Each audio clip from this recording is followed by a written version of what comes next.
Alright, that seems to be enough procrastinating. Looks like it's 3 o'clock.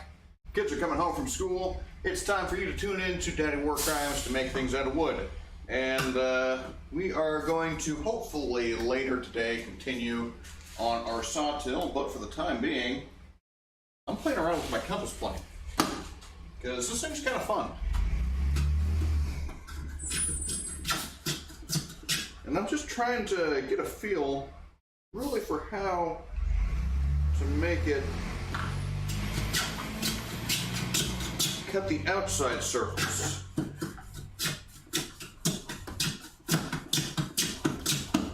Got the inside circles down pretty good. I think those are pretty easy.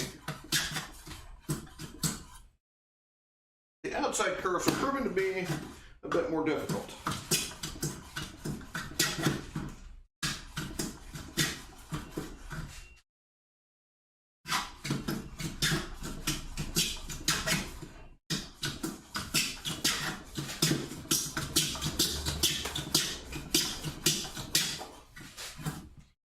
So, let's see if I can maybe get a bit of an illustration here. When I'm pressing back, normally when you're planing, you try to keep the pressure on the back, but if I keep it on the back, it really doesn't cut much. So I'm finding I have to kind of keep pressure on the forward side of the plane.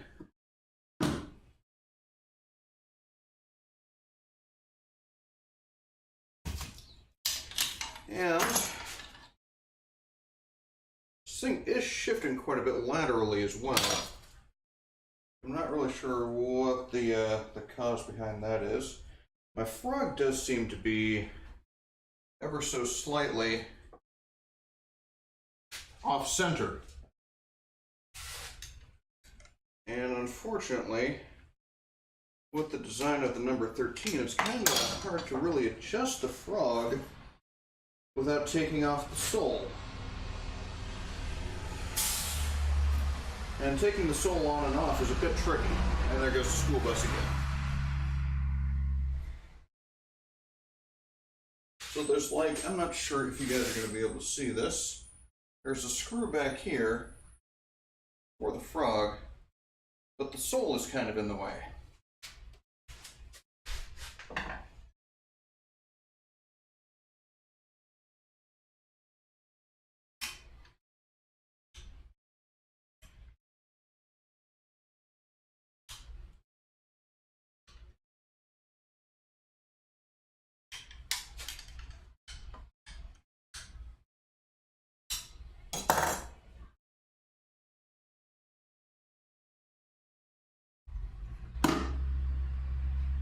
I don't know, I really don't think that did much to help.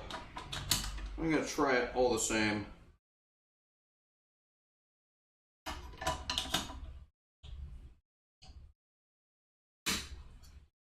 And how are we looking?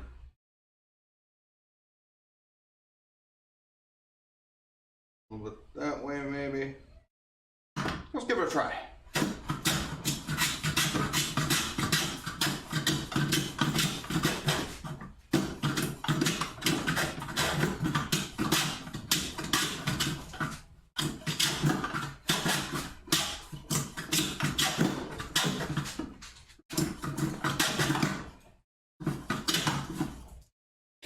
And the reason I'm doing this on the 2x4 is I've already got the inside curve on this side.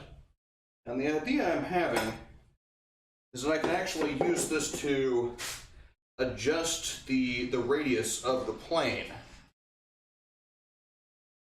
Whereby I'll have a radius pre-cut.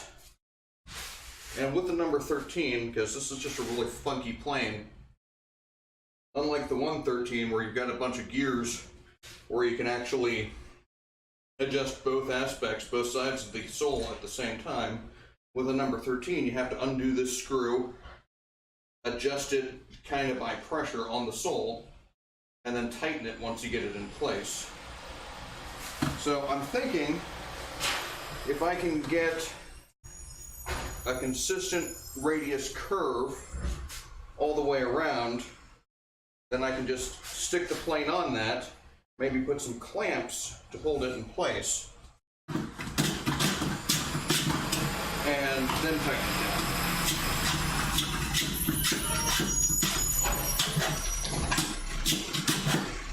And there's the garbage truck. Coming to take my garbage.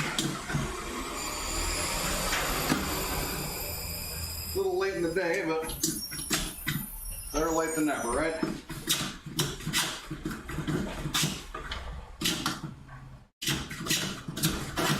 And the problem is, it's just, it's not really catching much. So I get a lot of chattering.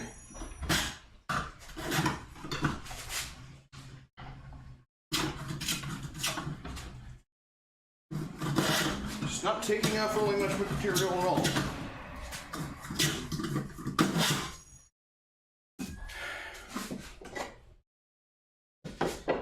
I definitely don't want to go uphill because, you know, if I tried to go this way, it would just catch on the grain and would rip everything apart. And of course the plane would get stuck too. So that would be of no help to anybody.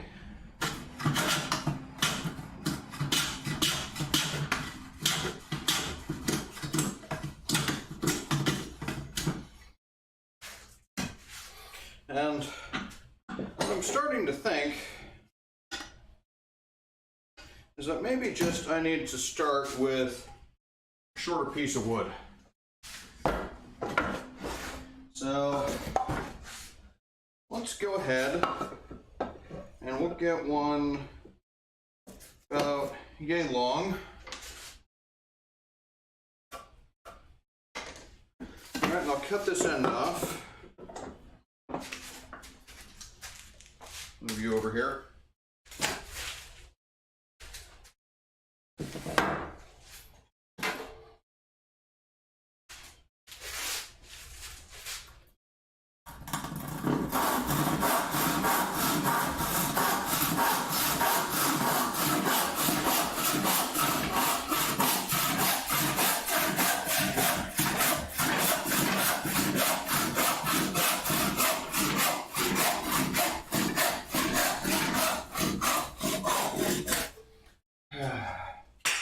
And I know I'm supposed to be working on the soft fill, but this has just gotten in my head and I have to see where it goes.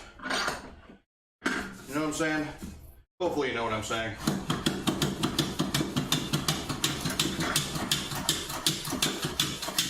See, it starts off cutting just really, really nice. So maybe I can angle it over to the left a little bit more.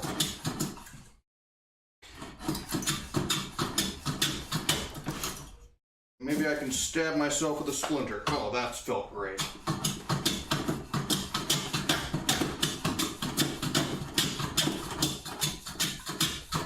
See, it starts off really nice, cuts just fine. But eventually, it just stops cutting.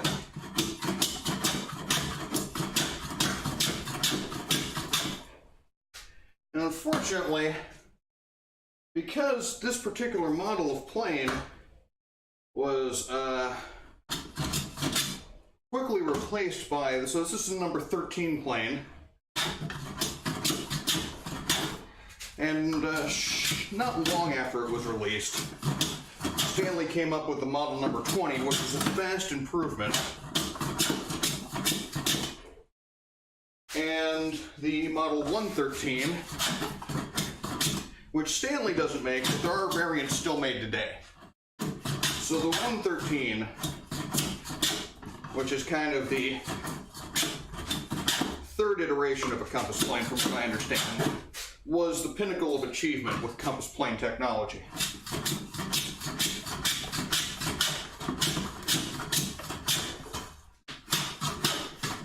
Whereas this guy, the number 13, I think we like to pretend it never existed in the first place. And the other thing I'm finding here is I'm not cutting evenly across the width of the edge.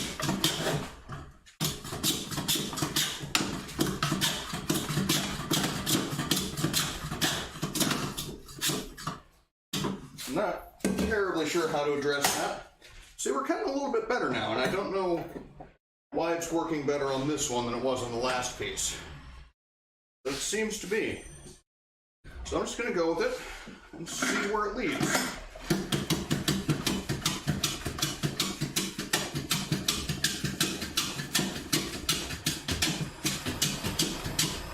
If nothing else, I'm getting a good sweat on and a little bit of a workout. Oh, microphone is not pointing the right way. Oh, let me correct that.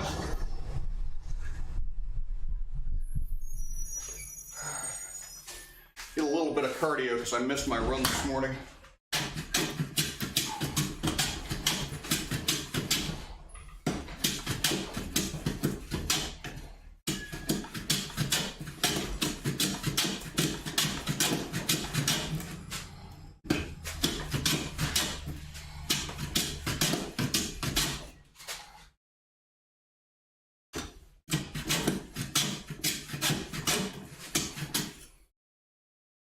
Normally trying to do about 10 miles a week, so Monday, Wednesday, and Friday I do 3 1/3 miles. But today I get distracted by oversleeping and funny things on YouTube.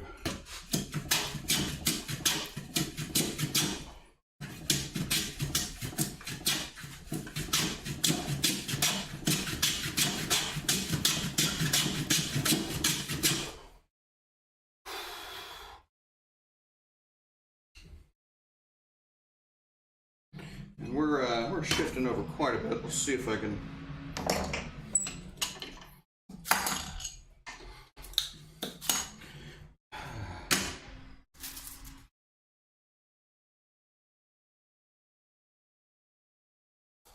Yeah, I think I'm probably just gonna need to disassemble the sole again and try and straighten out the frog. That seems to be the cause of my problems here, or at least that one problem where it's cutting more on the right than it is the left.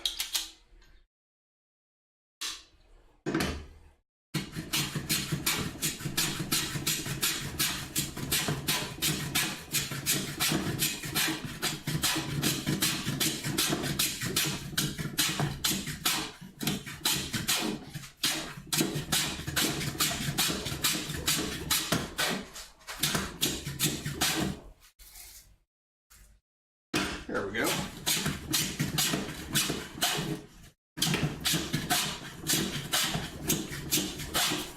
Starting to get a nice cut on there now.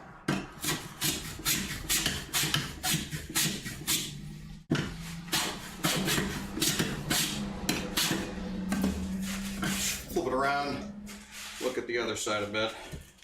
And you can see we're kind of getting a nice radius. It's not perfect by any means, but it sort of works.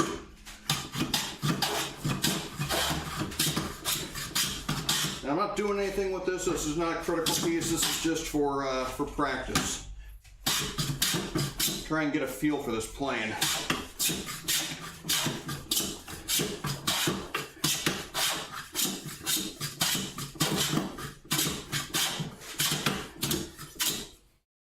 And see, now I can put more pressure kind of evenly on the front and back, and I think that's helping get a bit of a smoother cut.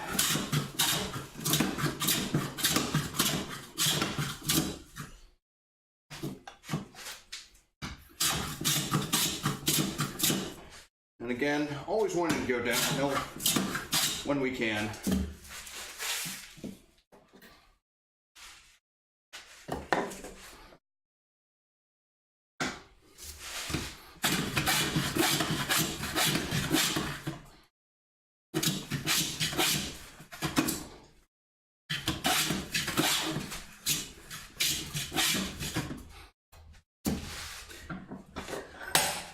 think that's about it.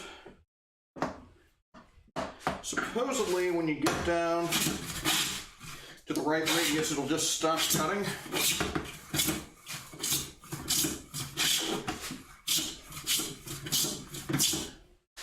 might be the case here.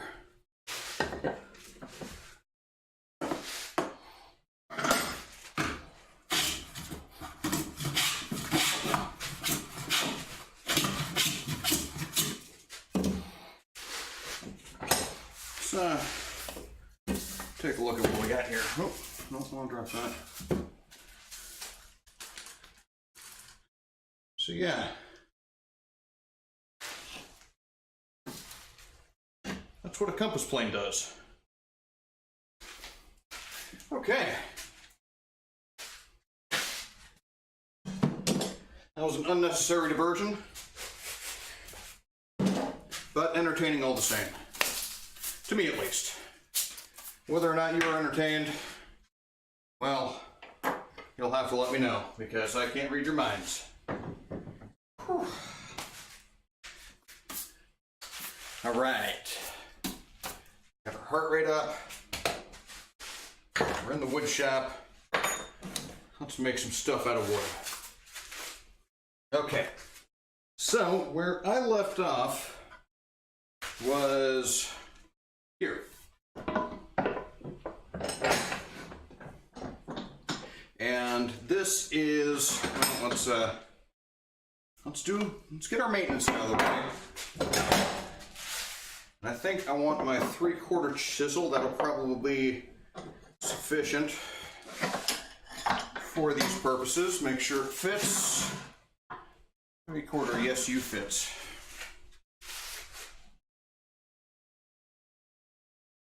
We'll just touch up the edge.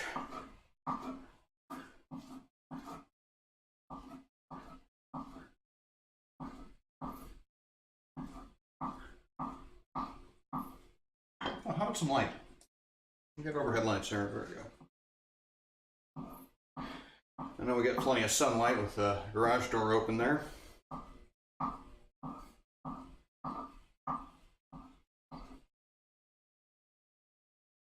Check for a burr. Not much. Let's maybe get some more polishing compound on there. If I can remember where I put the polishing compound.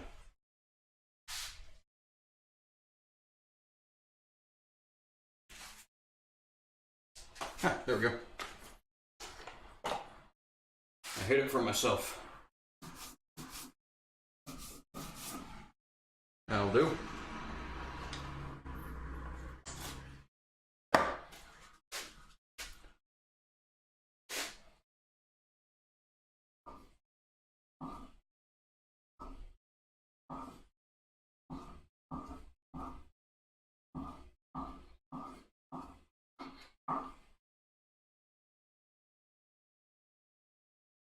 Not really getting much of a burr.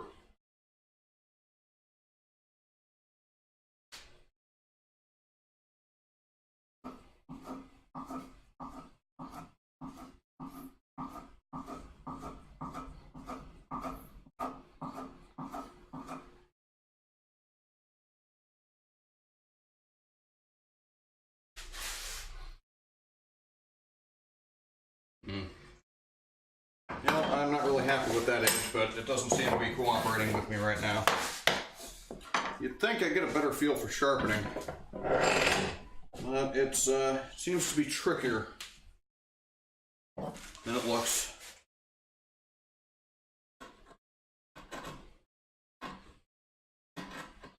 And the proof's in the pudding, we are slicing through, so guess it didn't do too bad of a job.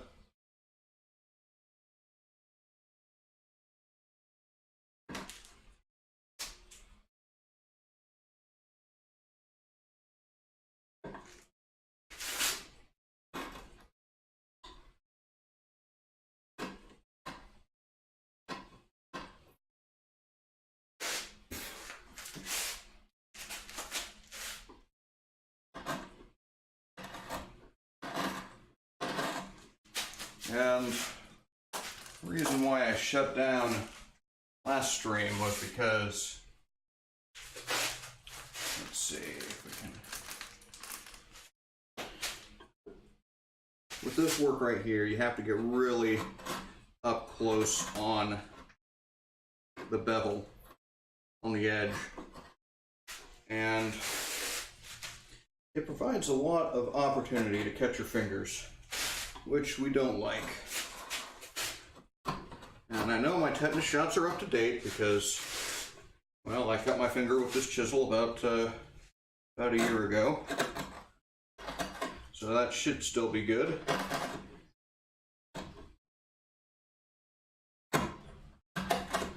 But still, it's not fun driving to the ER. Especially because I got someone on the way, hopefully today, to buy my bandsaw. So I got this little tiny 9-inch bandsaw that I don't use. It's a benchtop thingamajig. By skill.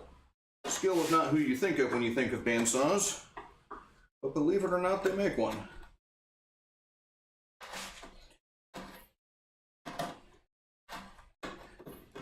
And it's not a bad bandsaw. You know, it hasn't upset me greatly. It's just that I don't use it.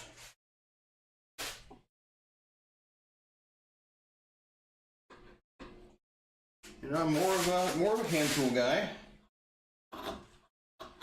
And for the things that particular saw is good for, I'd rather do it by hand. Now, this is not to say bandsaws are without their place. They definitely are. And I would very much like to get another one later. But the bandsaw that I want is significantly larger than the bandsaw that I have. Whew. Already sweating up a storm.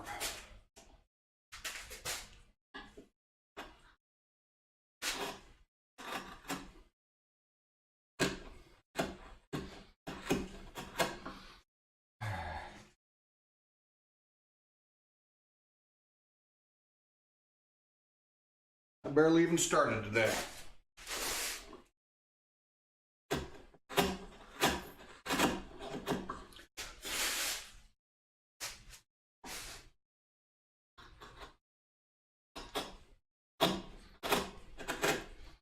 And we're just gonna chisel across, slight passes, just shaving across the end grain until we get to our final depth.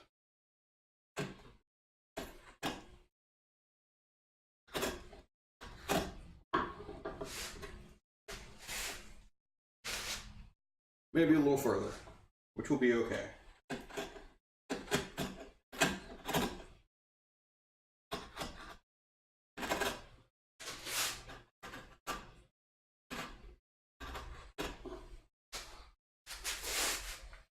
do occasionally think that a gouge might be useful for these as well. But I don't own any proper gouges, only little carving devices, which I don't think really count, because you wouldn't try to make a spoon or a bowl with it.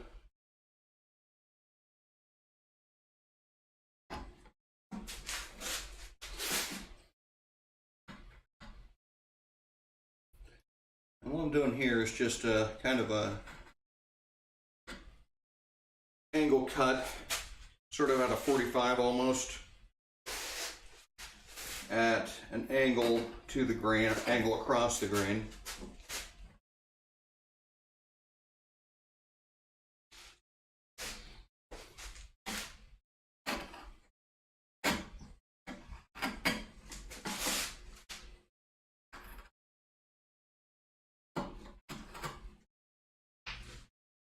And actually, I think I'm going to go with the 5/8.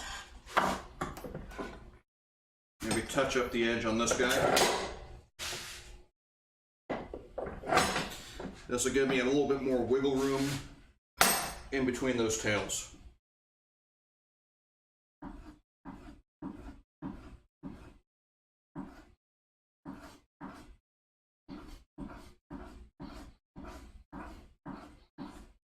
You just keep it on the strap, touch it up very, very frequently. And this way, hopefully, we can avoid all the work on the diamond plates. That's the plan anyway. It seems to be working fairly well for me.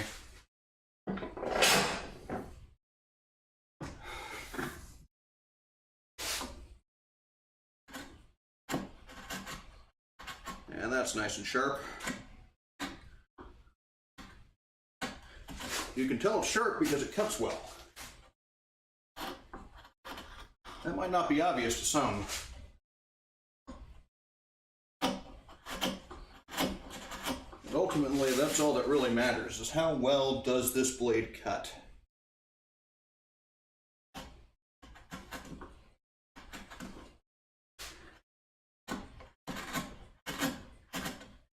And from where I'm situated, I can see the high spots in the middle. It's one of the advantages of stereoscopic vision, too. Which probably doesn't translate too well from my single-point camera. I'm not even sure that Twitch would be set up for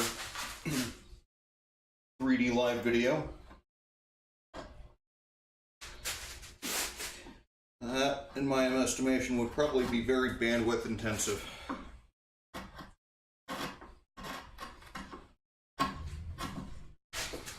But I can see where it's high over on this side and in the middle. And so more or less cutting down towards the middle, leaving my edges here intact until I can no longer see it. But you know, sometimes it's not enough necessarily to see it, but check it against a straight surface like the edge of my chisel here. And I'm making two distinct points of contact, so it's not rocking in the middle, it's rocking on either edge.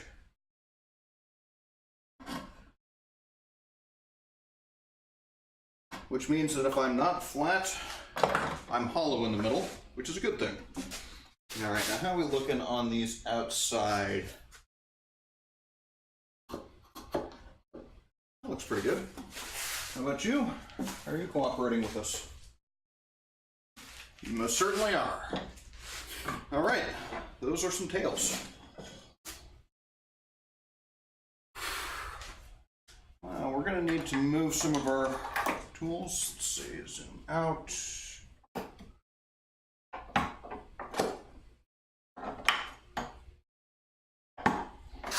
I can put dovetail saw here for now. And now let's, we're doing matching pins, right? This one is, who are you? You're A, right? And we've got A over here on one of these, A. So you're A and you're A. Great. So what we need now over here is B. And which side's prettier? That side. Okay, you're gonna be B. Congratulations, B. Which means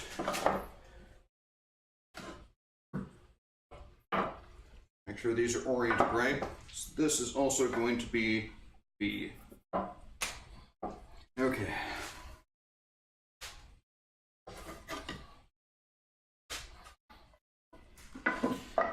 You have to be very careful to maintain your orientation, because if I had this board flipped around and have kind of a Z pattern in my wood instead of a U pattern, which would not be helpful in creating the end project which we're trying to create. It's more box-like.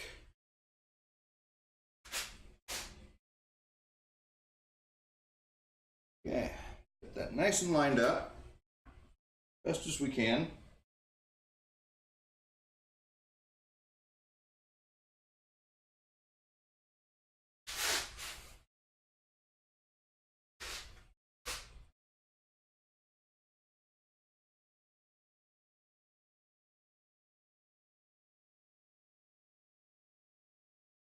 Okay. And marking knife is over here.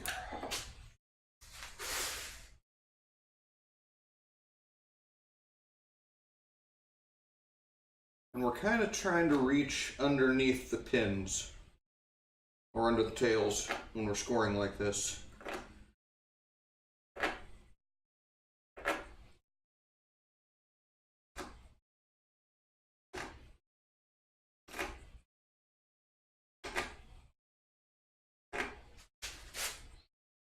One more.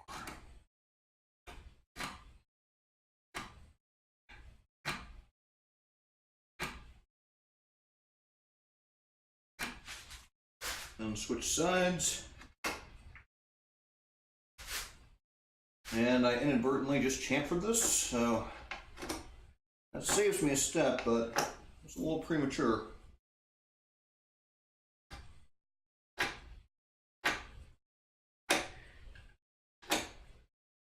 It's usually a good idea to put a little chamfer on the leading edge of your tails. So that makes assembly quite a bit easier, a bit smoother. All right. And I can see all of my lines, so that's good. That's good right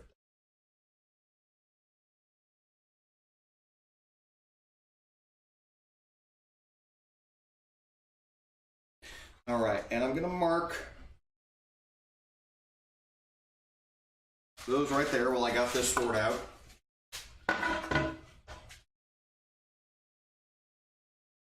Okay.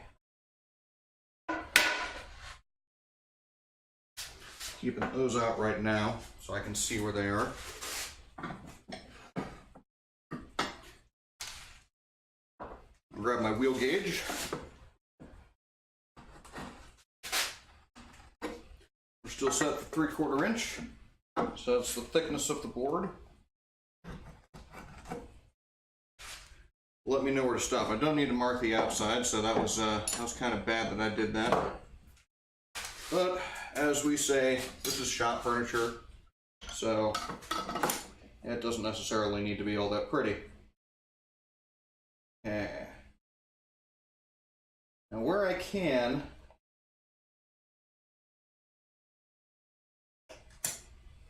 I want to do my bevel towards the waist. I can't do that here. I'm just trying to account for that later. So like right here, this is my waist piece, so knife in the nick right there. And score down. And this gives me a straight line. Nice straight line, perpendicular to the end grain.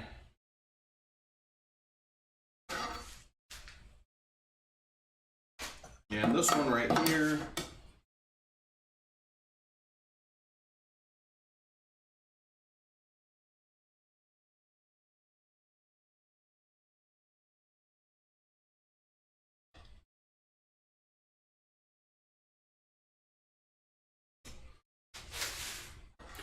believe it or not, this marking knife is a major source of injury in a hand tool shop. So you definitely want to keep this sharp, and you want to keep your fingers clear of it. And this one I really have no choice but to put the bevel out.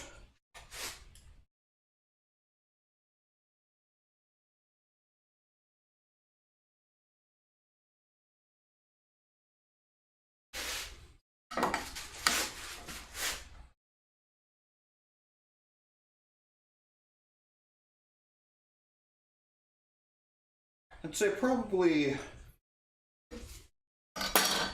chisels are going to be probably one of your biggest sources of injuries that are worth even seeking medical attention for. Your saws are probably going to be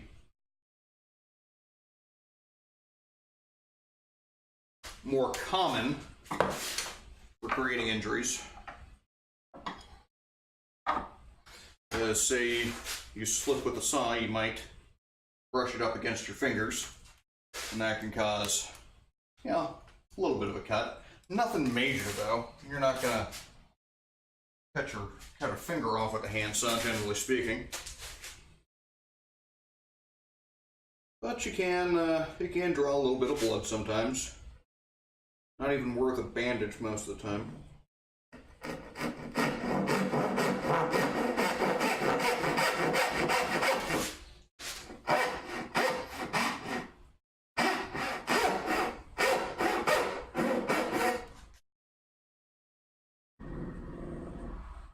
And I'm going to cut all these and just hope my measurements are good enough.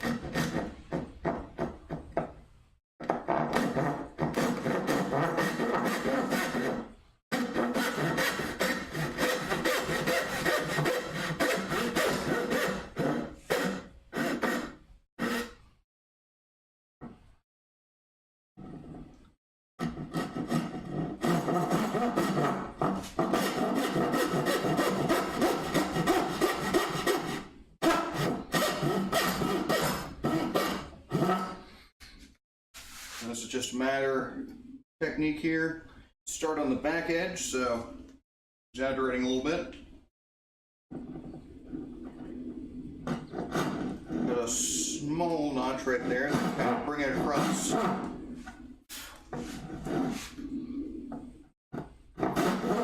Once it's across, follow the line, the vertical line on this side, down to the stopping point. Once I get to the stopping point, then I can lean forward, bring it across. So almost a rocking motion we have with the saw.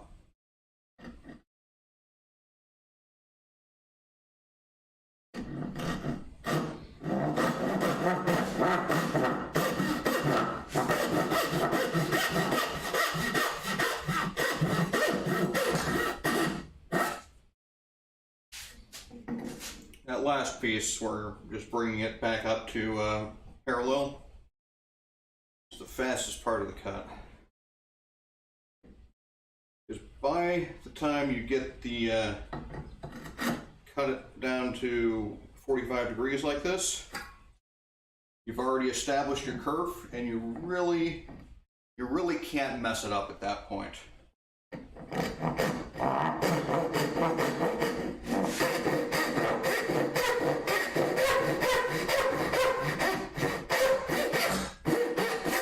There we are.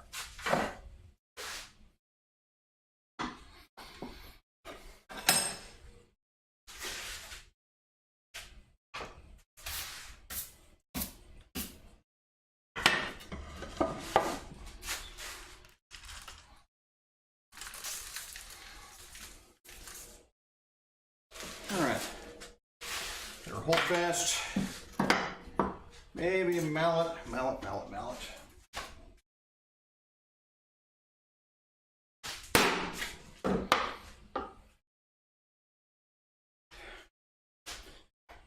Transfer our X's over to the face.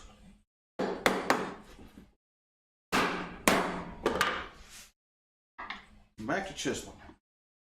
Let's get the 3/4. You know what? I'm actually going to flip this over.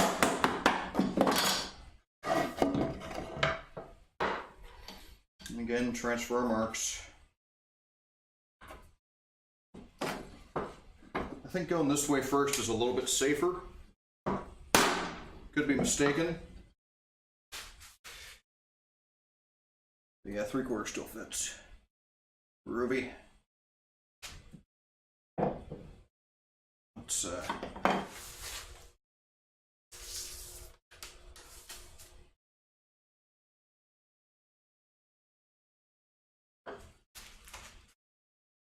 and so what we're doing here, just a little bit away from the final line, maybe a 32nd, maybe a 64th. Get a nice groove right there, and a little bit away. That one was straight down, and this one we're just going to allow it to ride on the bevel. It's going to push itself back, and we're going to get a chip, or at least that was the plan, Doesn't look like we went far enough down with our vertical, but that's okay. We can adjust.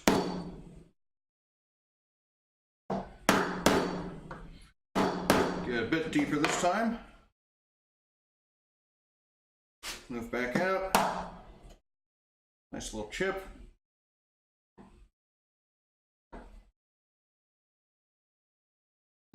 And get that side too.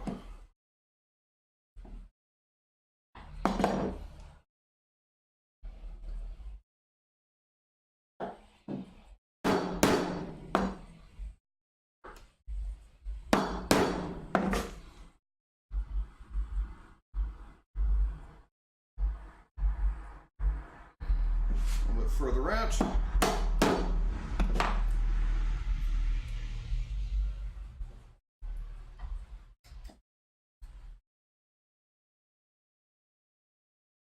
And this is just kind of how we do. We kind of walk it out and keep a vertical cut up here using this back wall as a reference. So we're making our own reference as we cut down.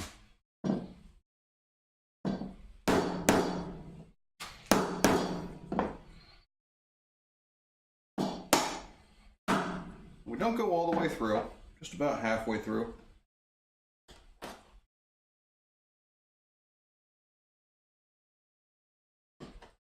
As I've mentioned before, I like chiseling these out rather than using a coping saw, because I got a bit more control this way.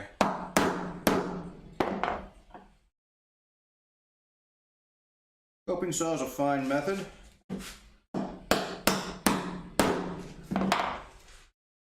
but there are trade-offs.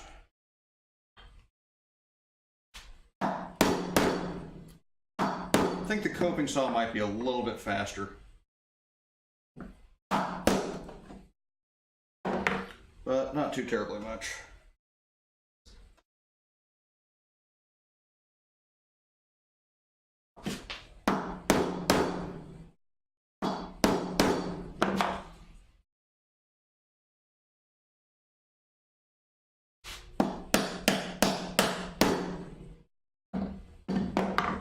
Starting to think the guy who's interested in my bandsaws might not be showing up today.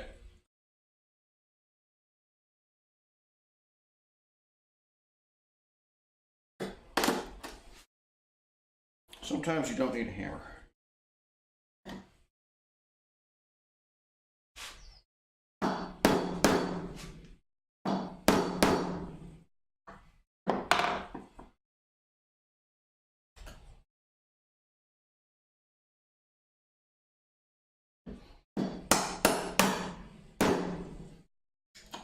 Alright, I think I've gone far enough there. Move on to the center recess.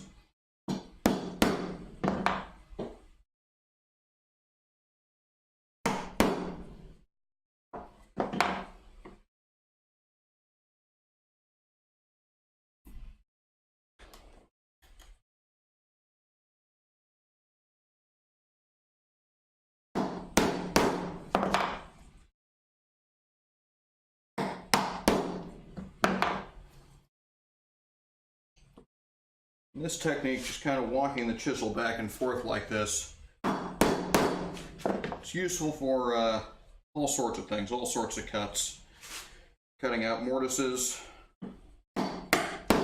Well, I mean, pretty much everything is a mortise and tenon if you really think about it. Even if you're using like screws. I mean, what's a screw? A screw is a mortise, or a screw hole is a mortise, and the screw itself is just a nice metal tenon.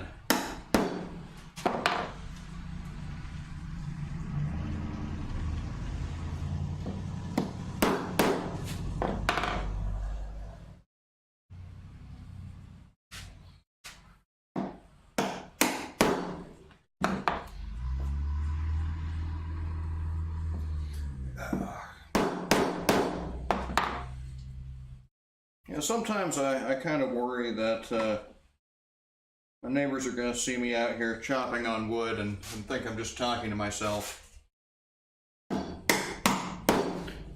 Sometimes they're right.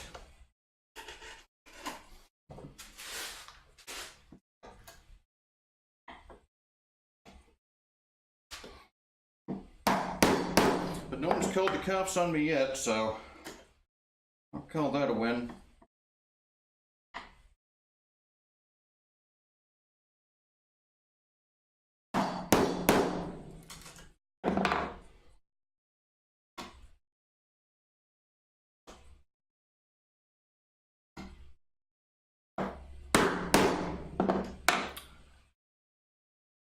And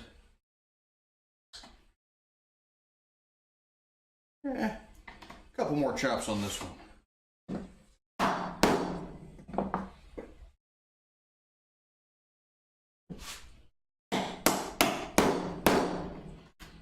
And I think that should do it. On to number 3.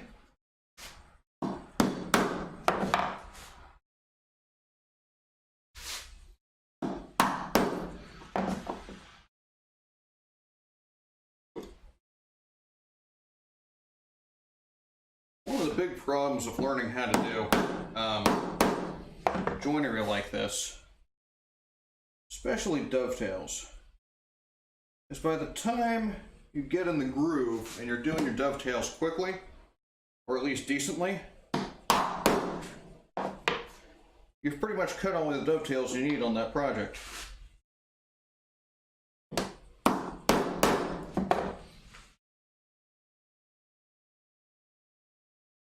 I think in order to get really good at dovetails, I need to do like some kind of high volume production.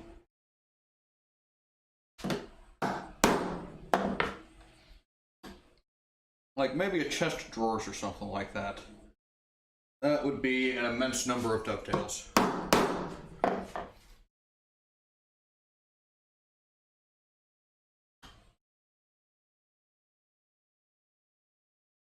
See, if I had like, say 8 drawers, that's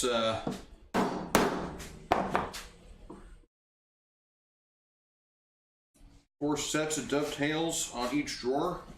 Yeah, I think I get pretty proficient after that amount of time.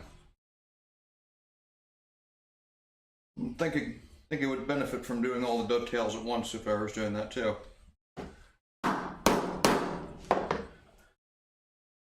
But you know, how long would that keep? Would that keep from one project to another?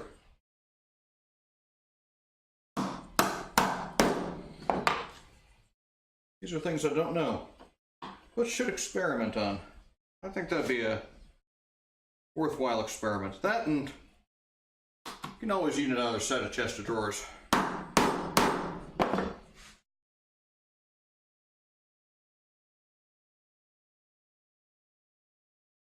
And unfortunately, I've got some material that's kind of connected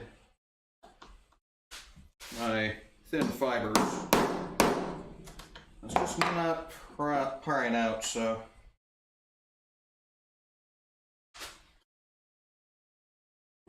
it's one of the unfortunate aspects of cutting or chopping your pins and tails this way.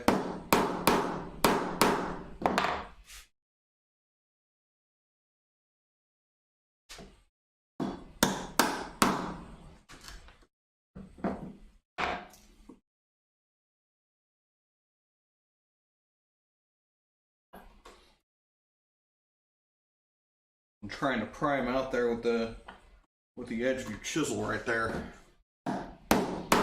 It's not good for maintaining sharpness.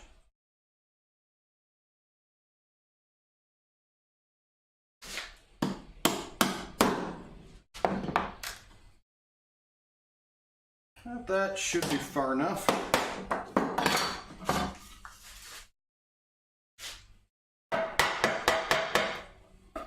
Knock those out a bit. Always sweep up before placing your board back down.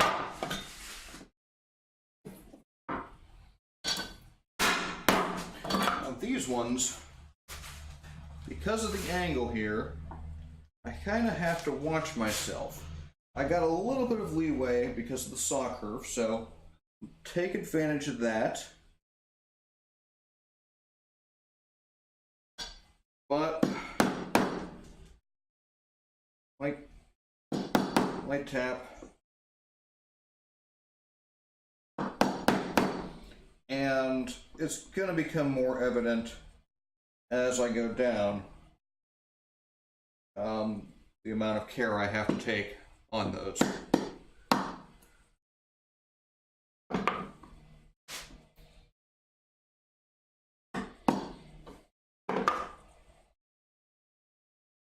And so here I'm going to actually put more pressure on this side and try and match that angle.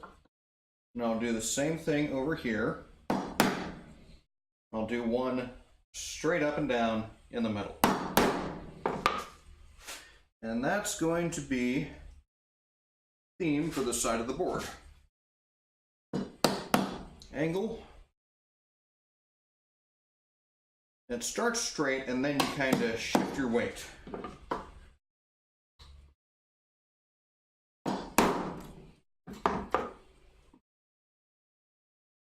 So it starts straight up and down, and right about at the last minute you kind of shift it over. And doing it this way, keeping it straight up to start with, allows you more surface area to reference against. Straight up, and there we go. Straight up.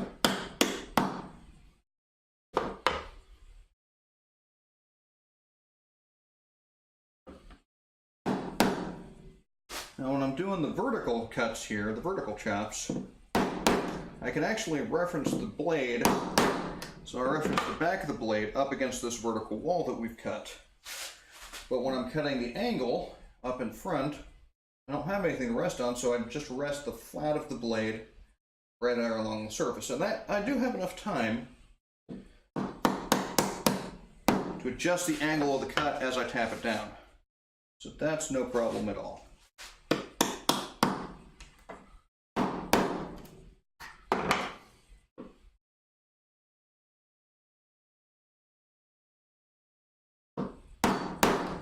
And yeah, we are approaching the end.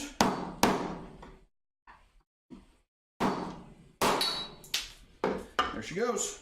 A nice little chunk out of the edge of my bench here, and that's okay. It's a workbench.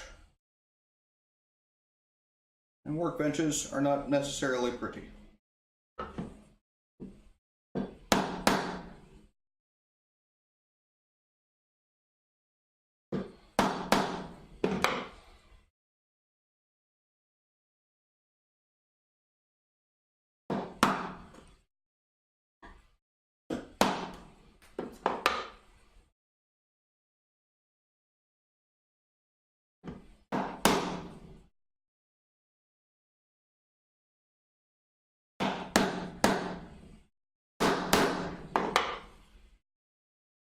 A bit deeper.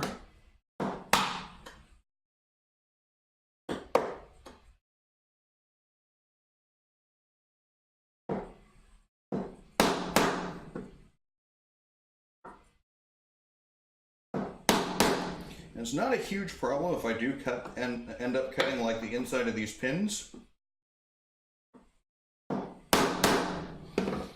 It'll still work, it'll still be plenty strong. But it's not going to be as strong as it could be. So I want to avoid it if possible. But I'm not going to lose sleep if I inadvertently cut the inside there.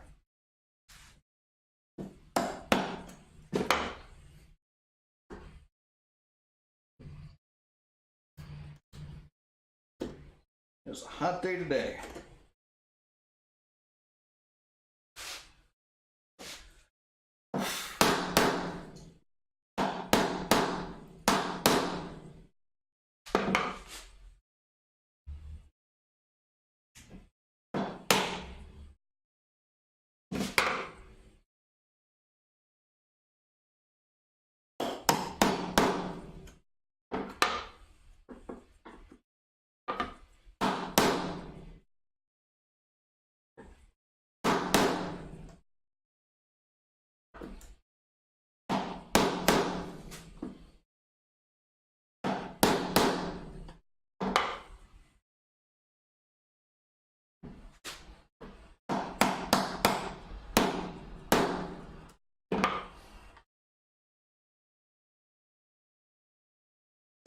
Just start out flat, and as we're chopping down, angle or chisel inward.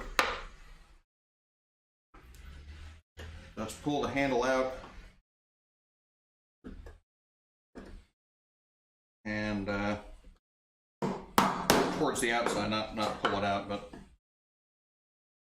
pull or push it towards the outside.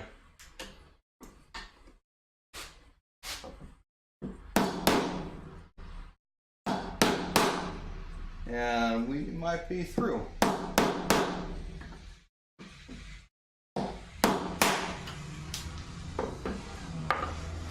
we go.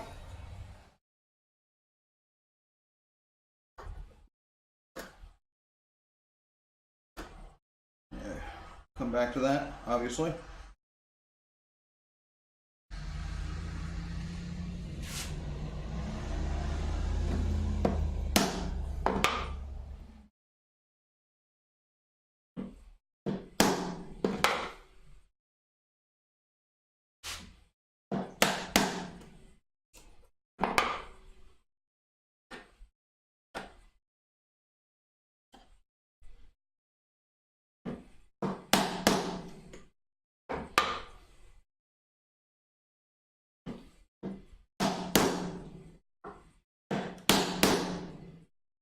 And in the middle.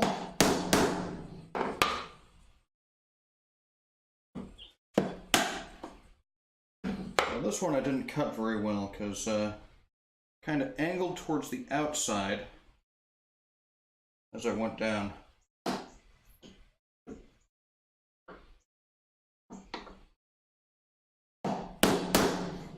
That might give us problems, but we won't know till we actually go to fit it.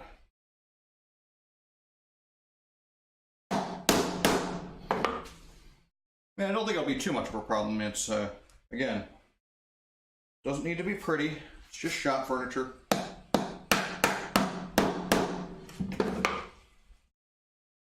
But, you know, main part of this is to improve our skill.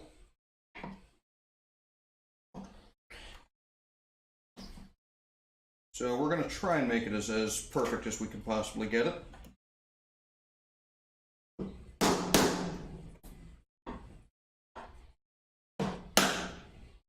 And we're through.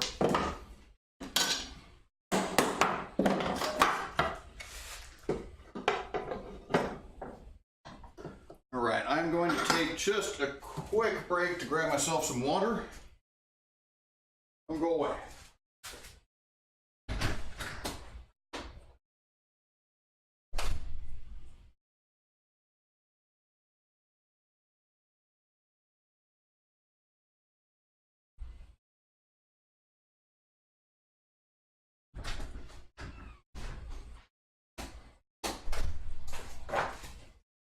Okay, I lied about the water.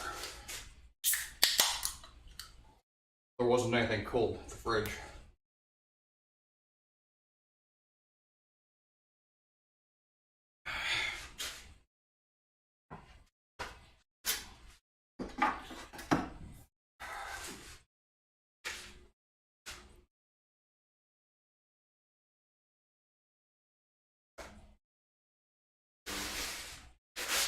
All right. Let's see what we can do in here. Got quite a bit remaining in the middle, so we'll take that down.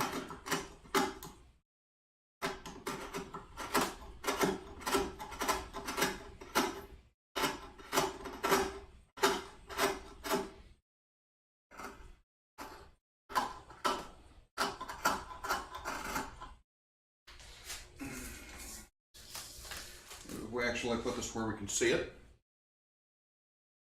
Oh, no. There we go. That better?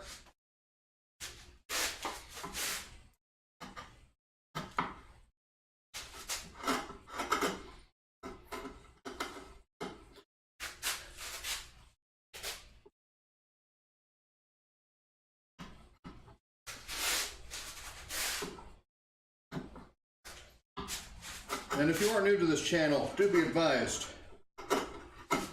questions and comments are most certainly welcome, whether or not they are related to the subject at hand.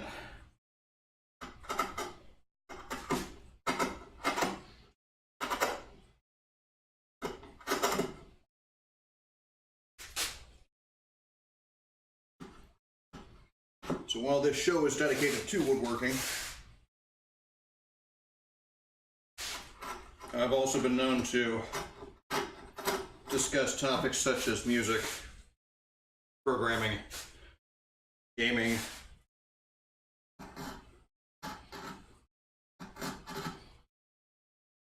and maybe even military stuff. Politics are probably not a good idea, though. Just in general.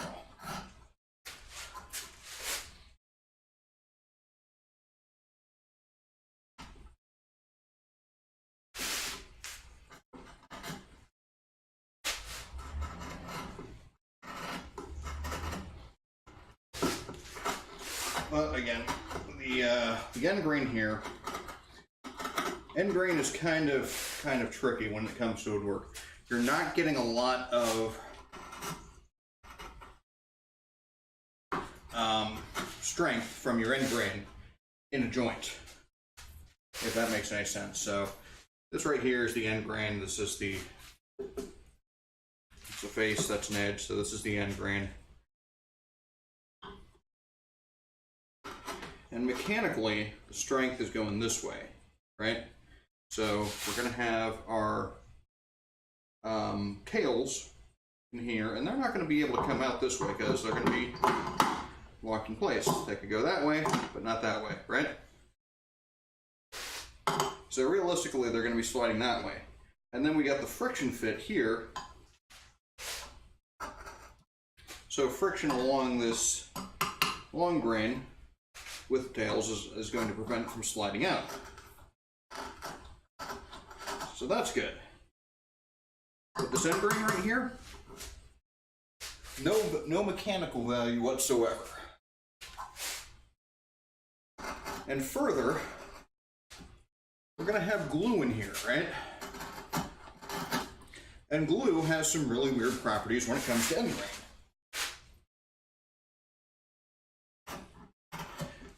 Primarily that glue really doesn't stick to end grain all that well.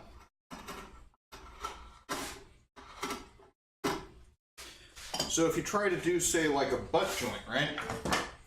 Where you're just taking end grain and butting it up against long grain, it's not going to stick. Not very well. It'll break apart really easily. But if you do long grain to long grain, that usually works out pretty dang well. So the end grain of this joint isn't really useful mechanically, and it's not going to create a good bond with the glue. So I really don't care all that much if it's meeting the wood here precisely and creating a lot of surface contact. It just doesn't matter. Now what I don't want is for it to be sticking up in the middle, because that'll push the joint apart, right? And you'll see the gap, it'll be ugly, and it'll actually provide less surface area of contact within the rest of the joint, because it's actually going to be forcing it apart. So while flat across would be technically ideal, it's also okay if it's low in the middle.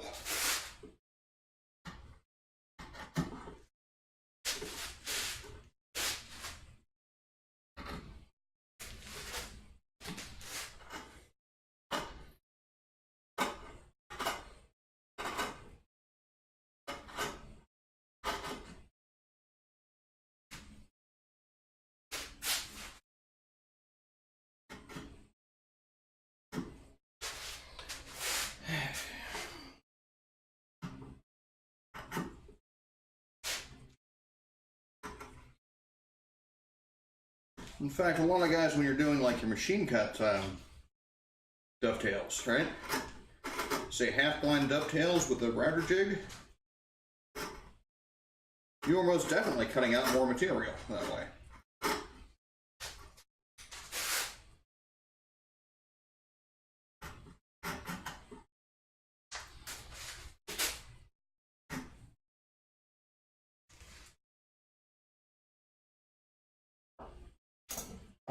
So with the tails on with a router jig, you go straight across, but with the pins, you're kind of going. Let's see if I can illustrate.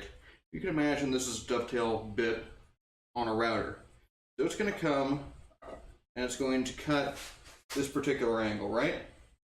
But because of the nature of it, it's always going to undercut. And so you're going to have that round gap in your joint, which is okay. No one's really going to see it unless they disassemble it. And if you disassemble your joint, it's not really doing all that much good anyway, so.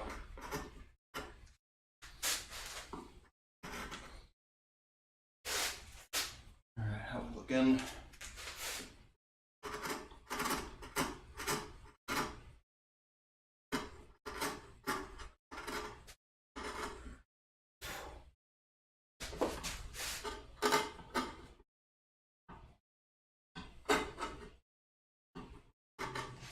Looking pretty good.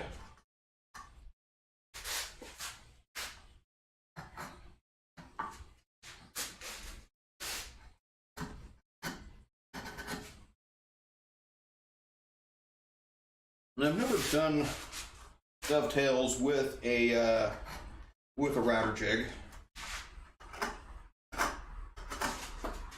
I've seen it done on YouTube, and well, that's pretty much it. It seemed to be a very, very complicated process.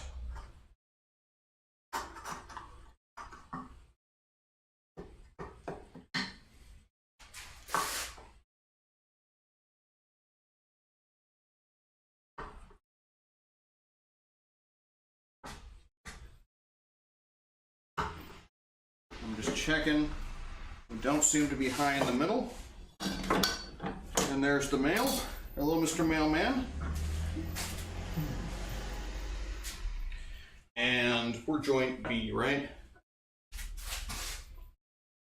So that means this should fit here.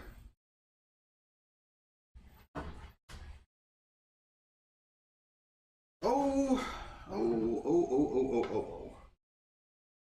So we have got a bit of material to cut off. So let's do this methodically.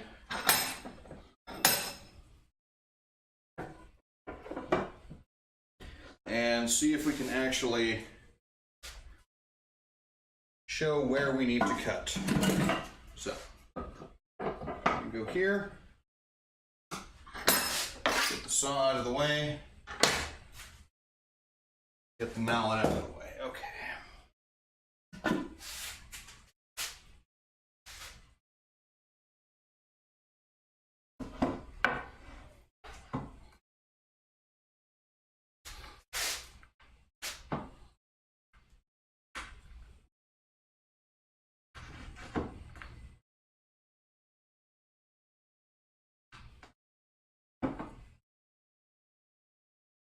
All right, so what I'm doing is I'm kind of just looking as to where this joint is catching, right? And it looks like that one's pretty tight, but I think that'll go. This one, definitely need to cut that definitely over here. And a little bit over there. Okay. So, I know where I need to cut.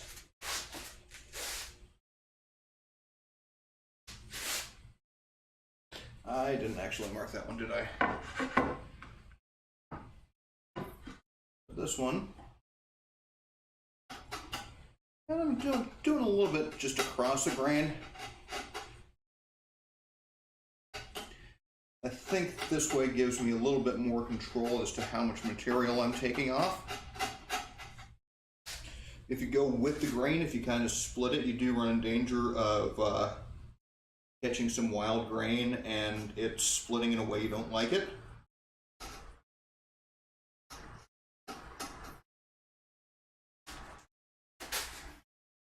And after having said all that, I'm just going to go ahead and do what I said I didn't want to do.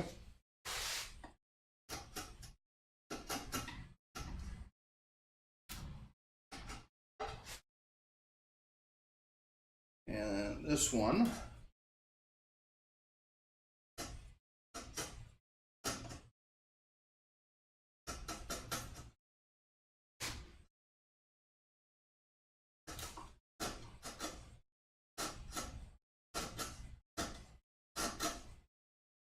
Sort of shaving it down. And this one, this is the one where I kind of cut it wrong. So I'm only going to take material from the top, or the top half. And hopefully that should straighten out the pin vertically. Just clean up everything, make sure I don't have any fuzzies getting in the way.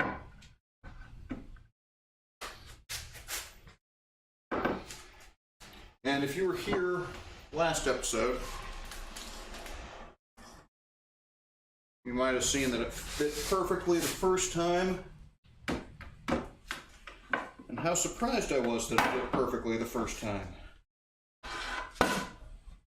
Oh, you know what, I need to clean up this one some more too. So let's go ahead and get on that, just in the corners here, really. Now let's put it in the vise, because that would be safer. And let's drop everything on the floor, because, you know, that's how to make sure the woodwork is done properly, is when you drop it on the floor.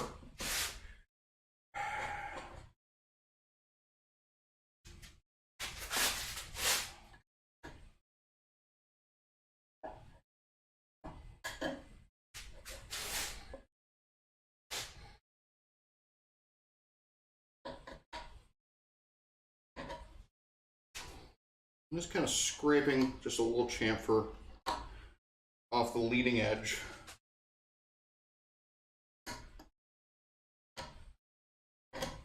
That'll help it assemble a little bit easier.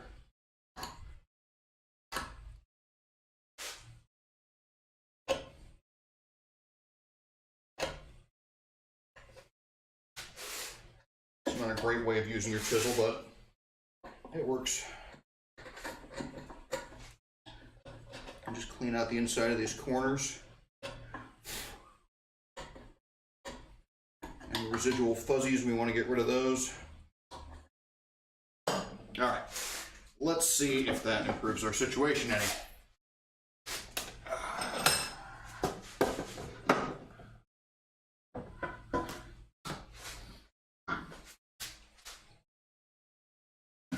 Make sure we're oriented correctly.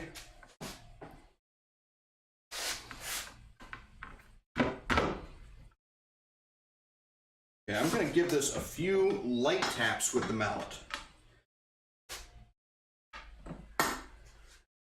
just to see what happens. We use the soft side of the mallet when we can, which in this case is the red side.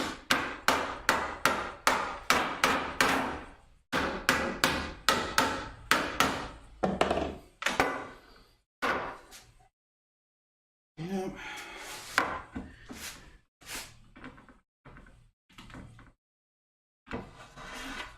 Okay.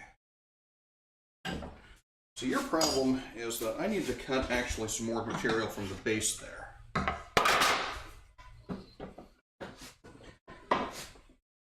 So this leading edge right here is catching. So it looks like I didn't get quite down to depth. That's an easy enough fix.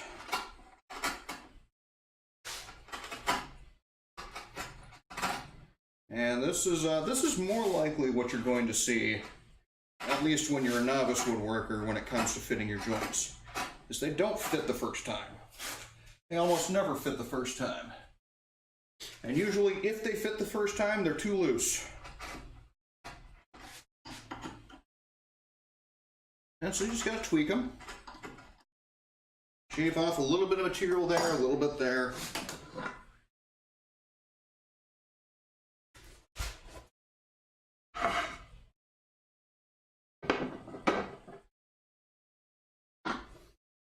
And try it again. See if it works this time. can't be right. That's because I'm doing A. Okay. You gotta pay attention. Pay attention to your orientation.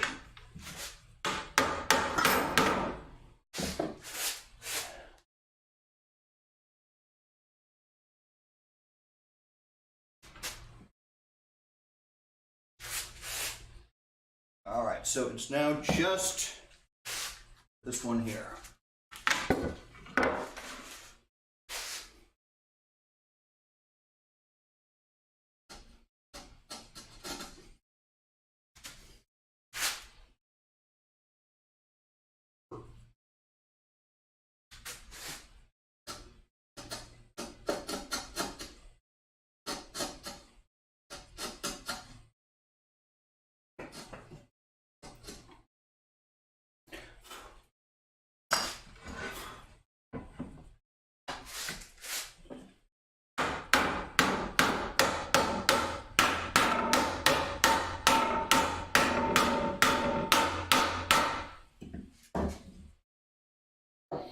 Okay, still a little tight on that one.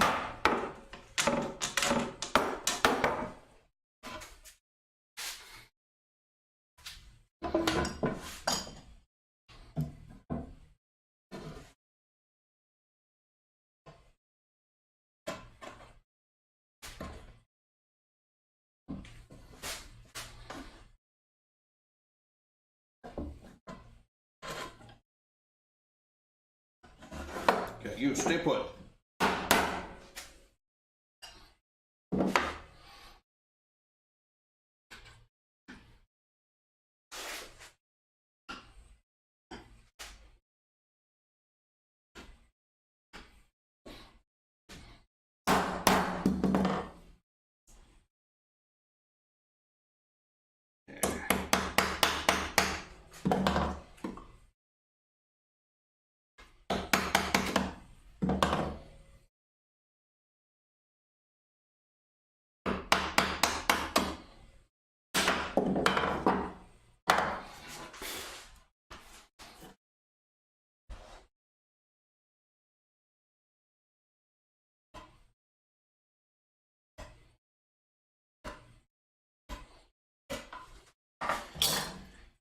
Getting pretty close, folks. Getting pretty close. So it won't be long now.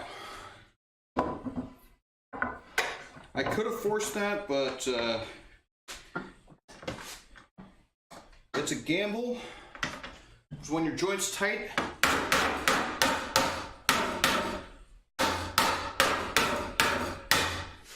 you always run a danger of splitting the wood.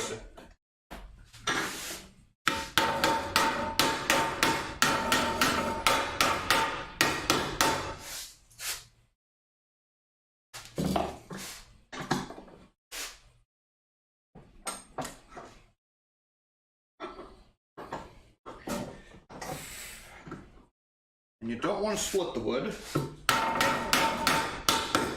Yeah, that's... I gotta work on that some more. Okay.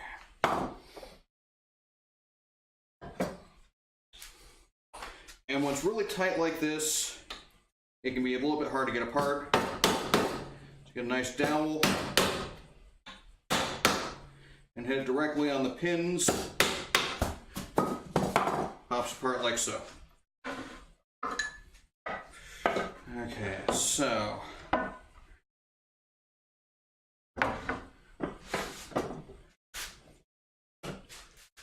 it fits pretty well on the initial. And it gets a bit tighter, so what we're going to do is a little bit of undercutting.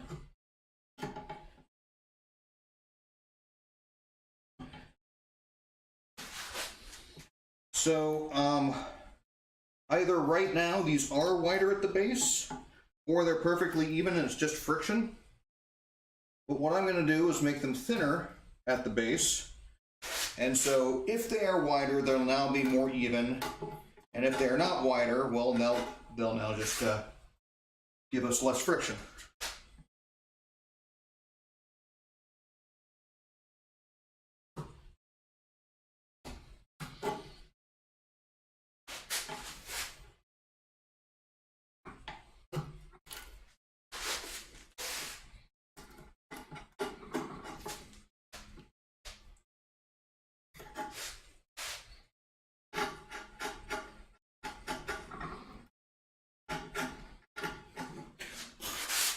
course, we clean up the fuzzies as we go.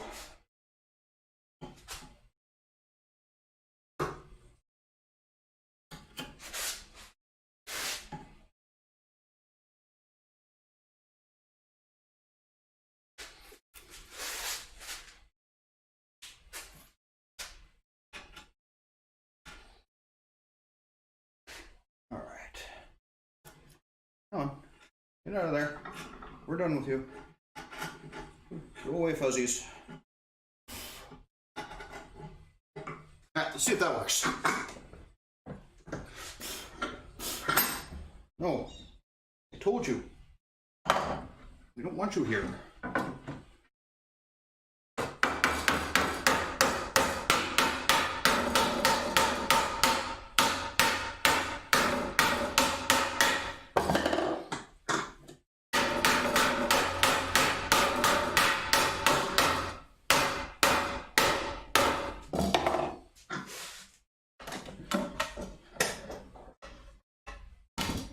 And that, dear viewers, is a dovetail joint.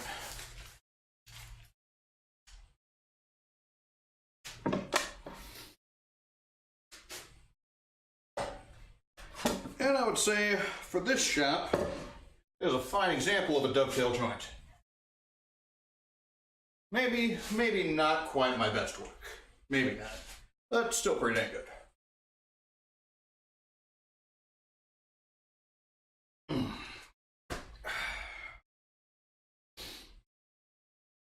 Alright, so now we actually need a top to this box.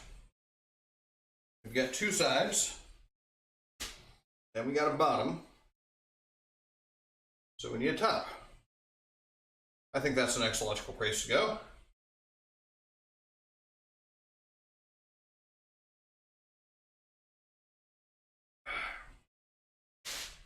First, we're going to kill this sprite.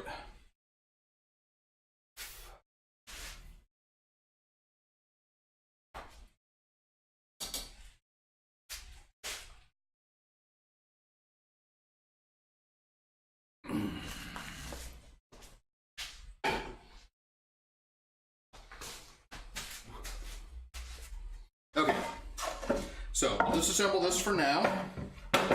We got everything marked where it needs to be, so we don't have to worry about losing which piece goes where.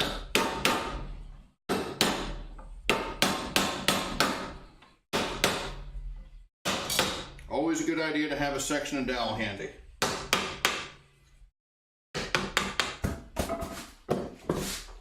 All right, this is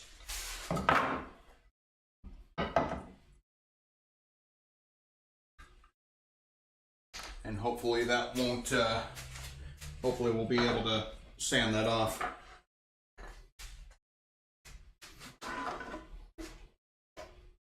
Okay, I can set that aside for now, so that's piece B. That's one of the sides.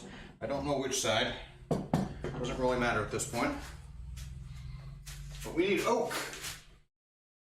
Red oak.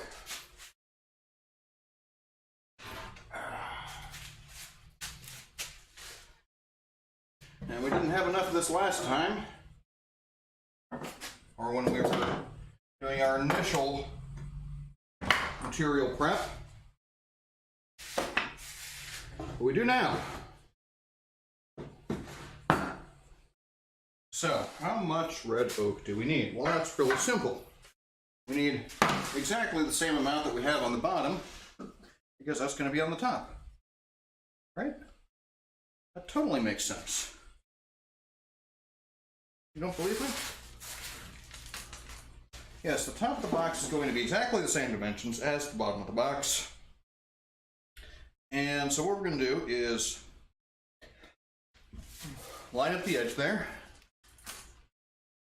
Just use our fingers to judge when it's actually lined up. Then we come back over here to this side. Take our marking knife. Oh no, wait. We've moved it. Okay, line up the edge. Line up the end grain. Marking knife.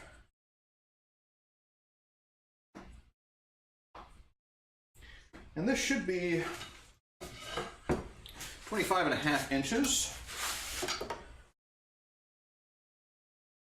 do believe that's the measurement we were going for.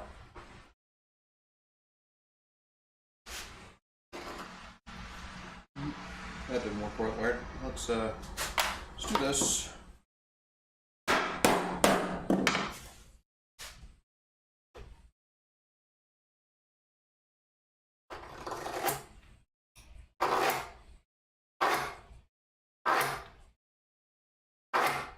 There we go. Nice deep marking line. Put that chisel away for now.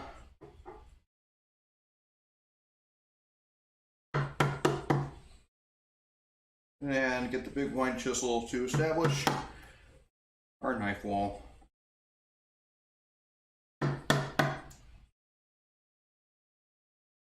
This is pretty much the only reason I own this particular chisel. Just to do knife walls on wide boards.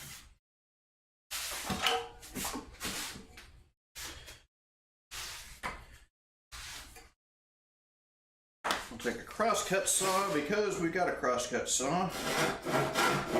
Oh, you know what we forgot to do? We want to have a nice vertical line on the edge, just to give us something to follow.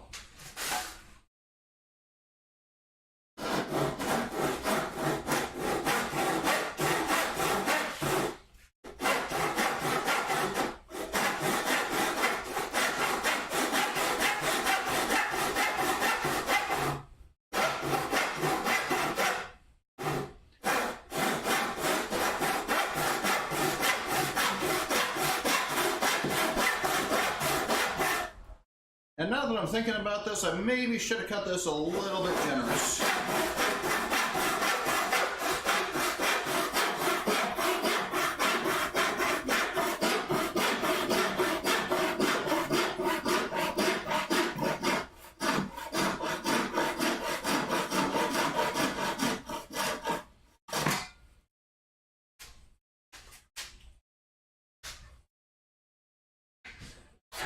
How square are we? What did I drop? Anything important? Almost sounded like glass breaking. Oh, I dropped screws.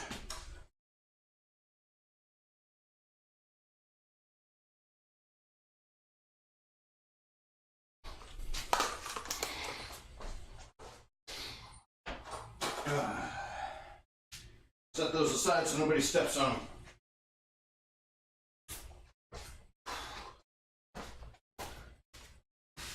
All right, are we going to be close enough to even? You know what, I'm going to just go ahead and say that's good enough. That'll be square enough. How about you? Are you square? You're square enough, okay. We'll call this good, all right? I won't tell if you won't.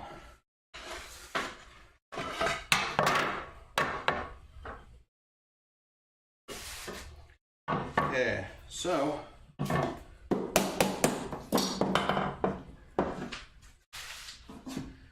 we're done with you for now. You can go back up on your rack. Up there with the walnut and the cherry and the other chunks of oak. Oh, you can stay there. You're fine.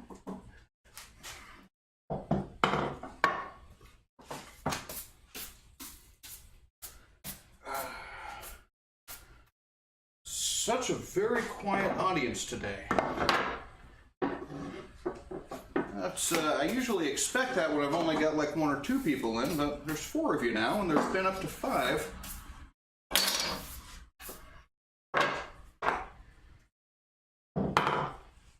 You can talk to me, it's okay. But you don't have to. That's okay too. All right, so that's A and B. On the bottom, and who have we got here? We've got A over here. So this one's going to be C. Right? And C is all nice and cut out. Actually, we can do better than that.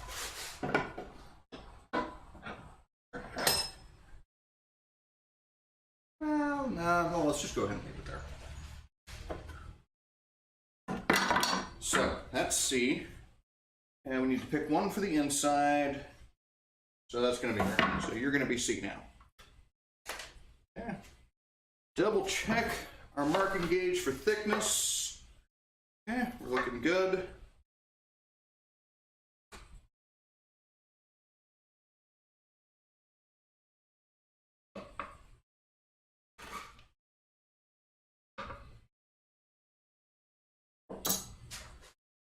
Okay, and this is the inside, so inside goes this way.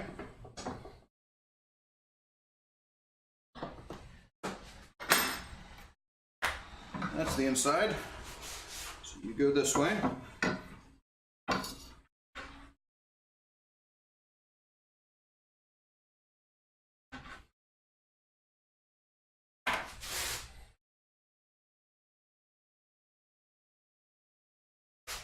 Just line this up as best we can.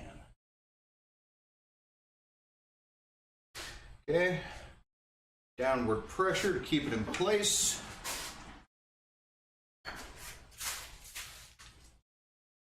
Back around so we can see.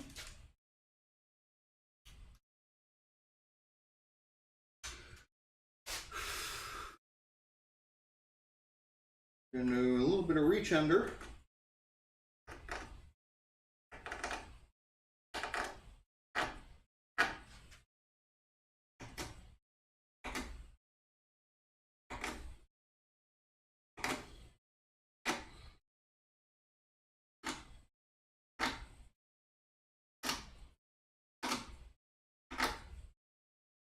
Okay, then onto this side, onto the left side.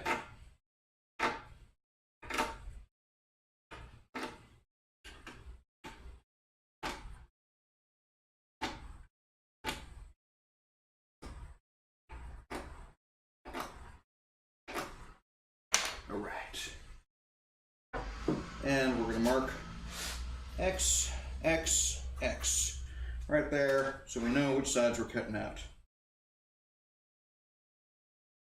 Darken these lines a little bit just to make them a little easier to find. I could see them pretty well. You might be able to see them.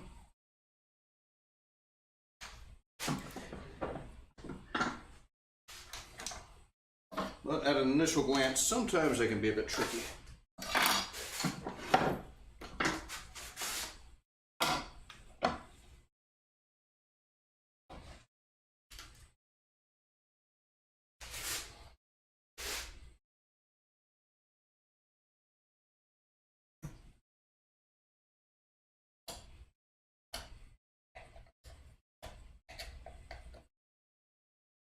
These vertical lines can be really, really tricky too, because they kind of blend in with the grain.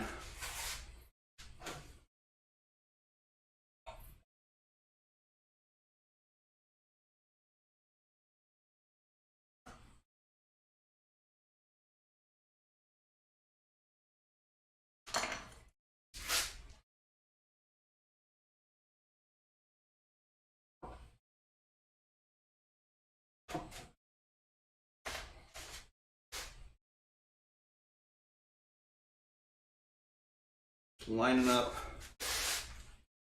creating a nice vertical line.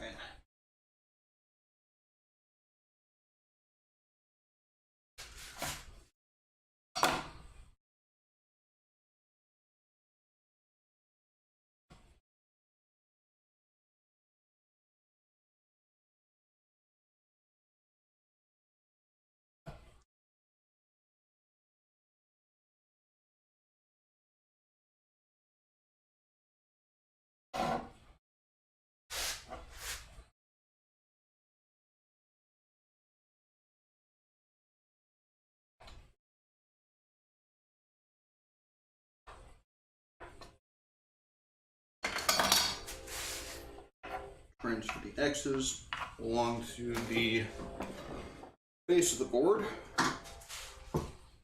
Alright, so, and yeah, that's good enough. So, dovetail saw.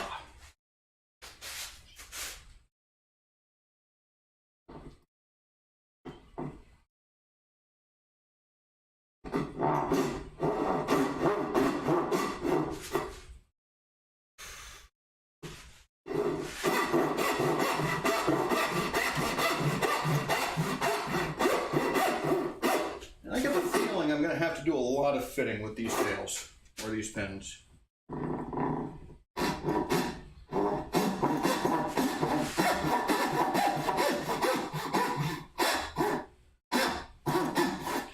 I marked them all that well. Just a sneaking suspicion.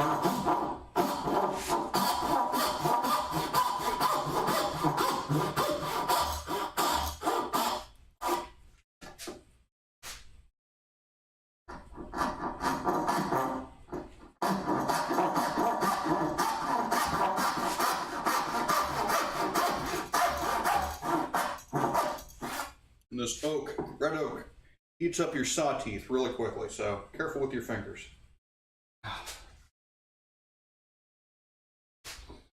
You can burn yourself with the saw, believe it or not.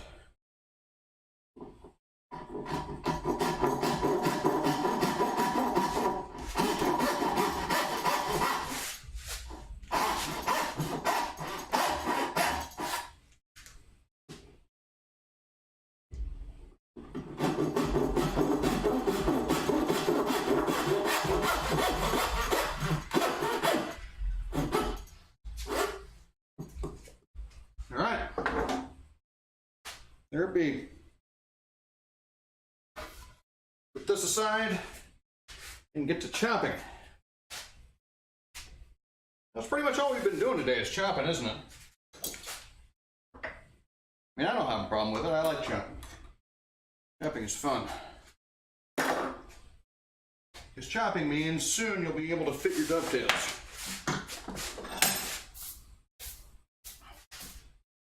And there is no feeling quite like when your dovetails actually fit for the first time.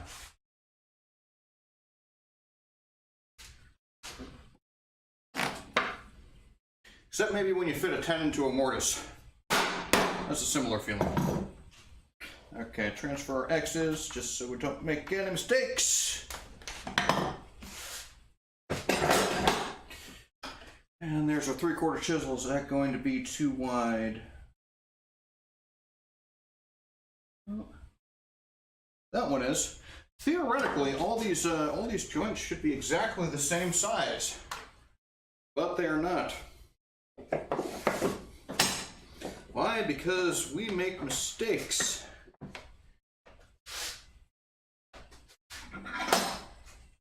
Okay. Let's put a little bit of an edge on here.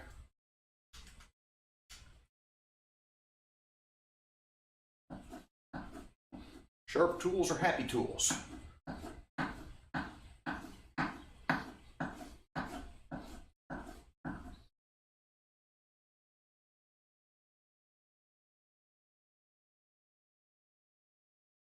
Or maybe it's sharp tools make a happy woodworker. I don't think tools actually get happy, because they are inanimate. They do not have emotions, especially complex ones like happiness.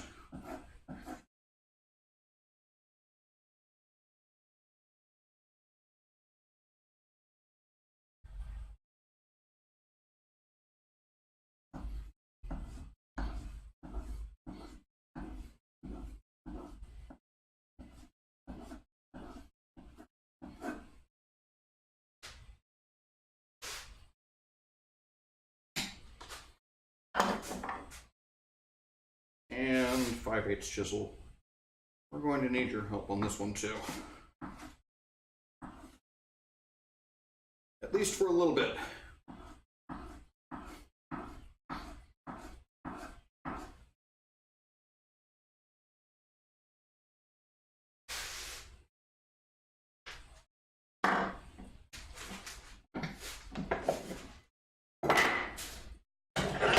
Strap, you can chill out for a bit. We don't need your services anymore.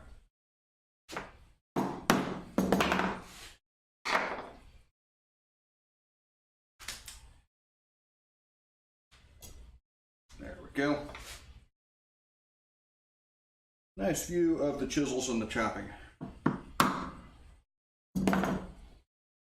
Kind of hard for me to see what's in the frame as I'm setting this up, so I'm kind of guessing as to what's going to look good.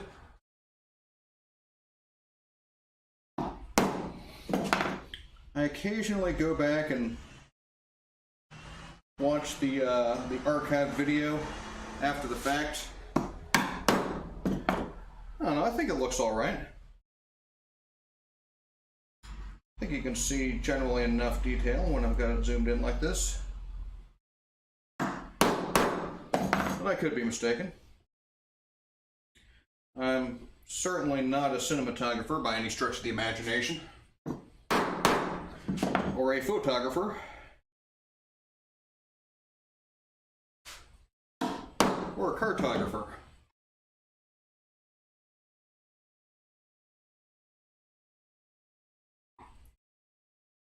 Or a biographer.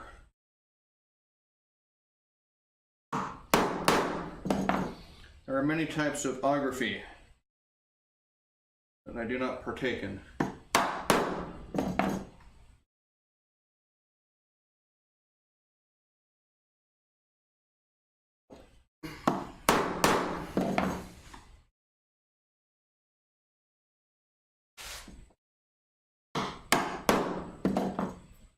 Though evidently I'm not above the occasional pun or wordplay.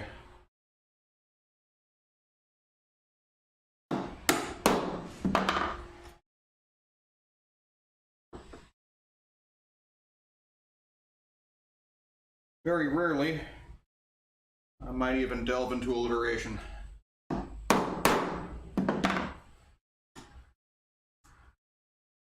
But only on special occasions.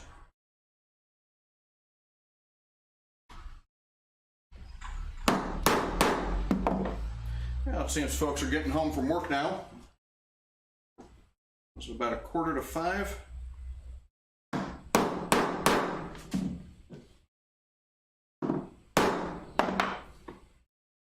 Choppy, choppy, choppy.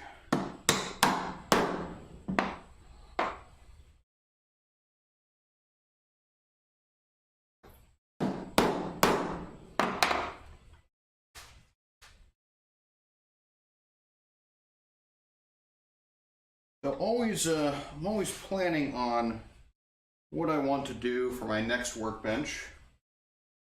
And this one is construction lumber.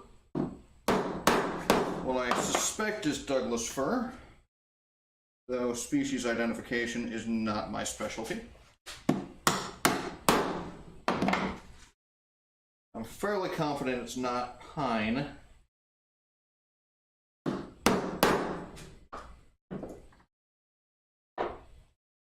No, I could be proven wrong. And I'm thinking I wanted my next bench to be maple.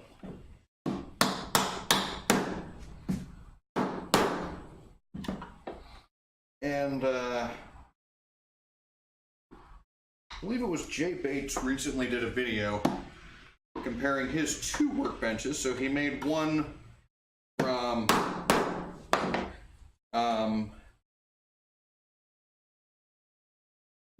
his local SPF, so I believe it was pine, and the second one out of hickory. And he had some things to say about the hickory bench, and that it was somewhat jarring to use, especially after prolonged chiseling, because it didn't have any give. Which I think is something that he may be onto something there, and it might just be a hickory thing.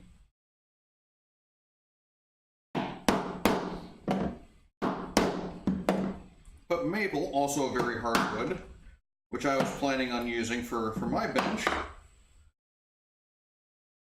I could see that being a problem as well.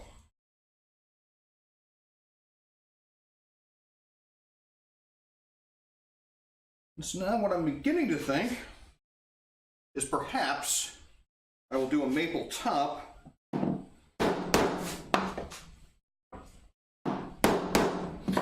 and a maple chop for the leg vise, and perhaps one of the legs be maple, or at least a face on the leg be maple, and have the rest be pine or spruce or Doug fir, something like that. So the substructure would have a bit of give, but I would still have the advantage of the very flat and hard work surface. Plus, it would save me money, because maple's kind of expensive. But I do believe it will be a number of years before I build my next bench. Maybe around about the time when I build my next shop. So I am hoping that I'm not going to stay in this garage forever. Maybe someday I will have air conditioning.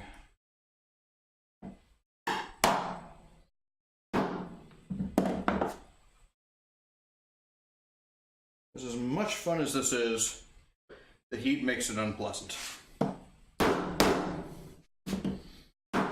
To an extent. Obviously not to such an extent that I will give it up. But to the extent that I would probably be here longer, were it not so damn hot.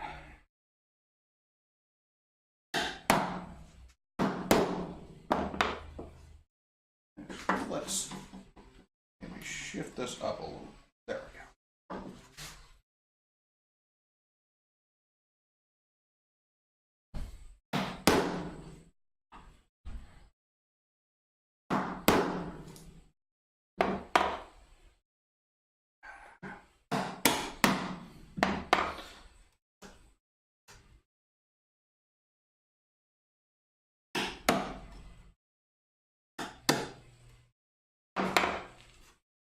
Okay, can we get 3/4 in here? Just barely.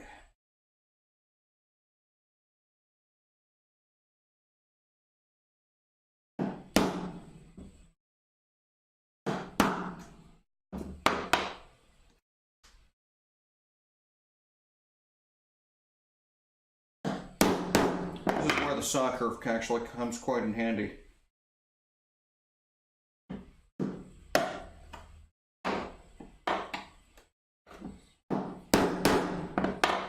We can chop this just like a mortise.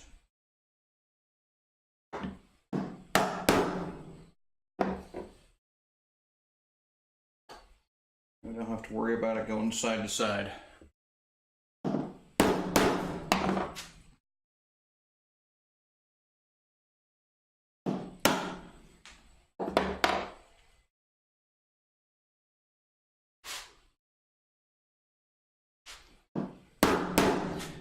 Now folks, if this is your first time catching me and you are enjoying the stream, do feel free to hit that follow button. It's a little heart-shaped icon on the top of your screen.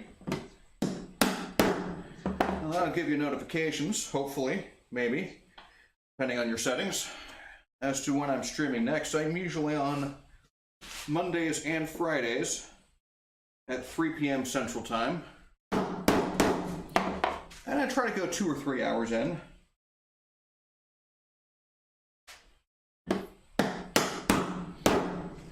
Depending on the temperature.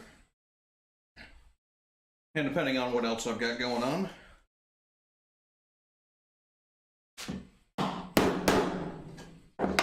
I used to stream on Tuesdays and Thursdays at 11, but school started interfering with that, and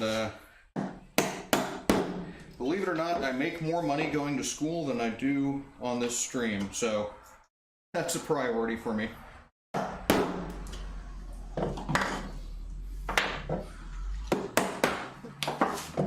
And hold on a second, I gotta check something out here.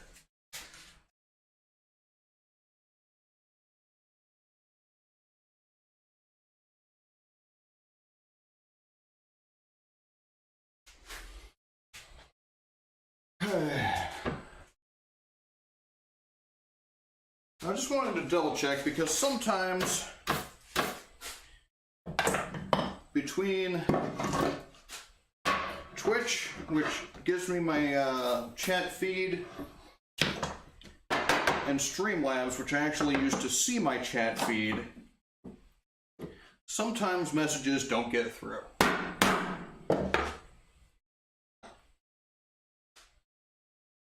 I was on a stream once and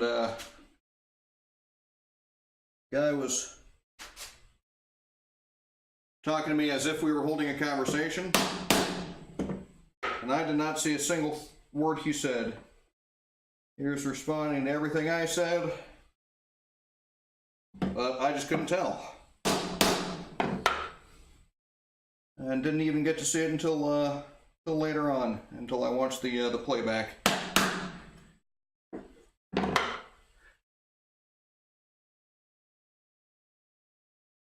I don't like when things like that happen. You know,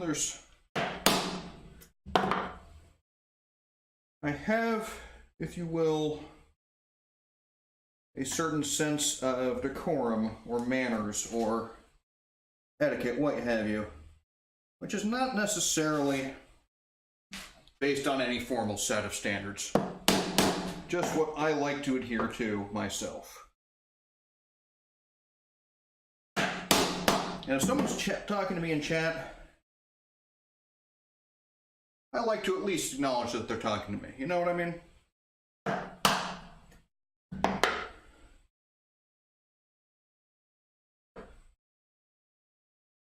And that's one of the things that if I can't make that happen, if I can't even acknowledge that you're talking to me, if I can't even recognize that upsets me. I don't like that.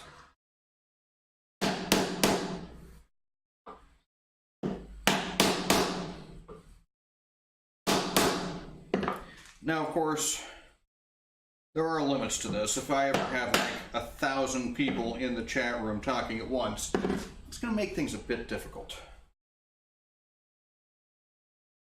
But somehow,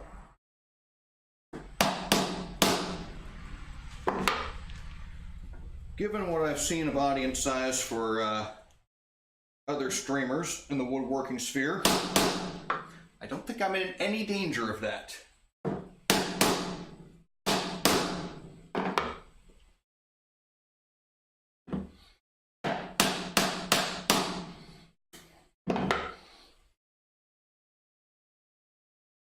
Well, James Wright's one of the most popular woodworking YouTubers. And his live stream chat is plenty manageable.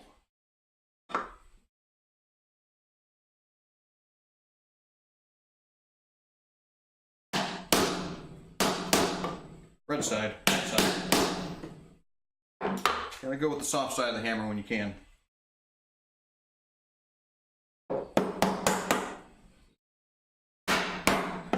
Anyway, for those of you who are already following me here on Twitch, do keep in mind too that I've got Twitter where I make announcements as to my stream times and, well, just general communication.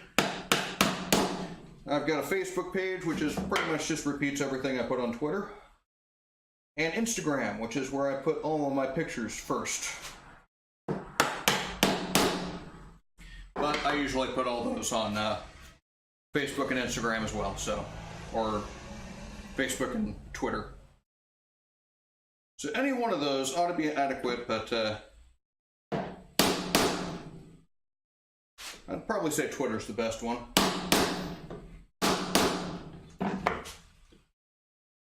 And we're going to chop all the way through on,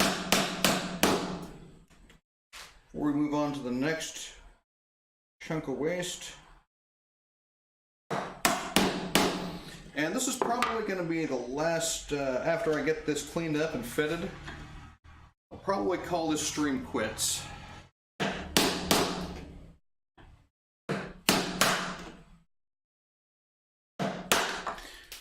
Well, I'd say it's been fairly productive, fairly good day today. Got my number 13 plane, figured that out a little bit better, played around with it.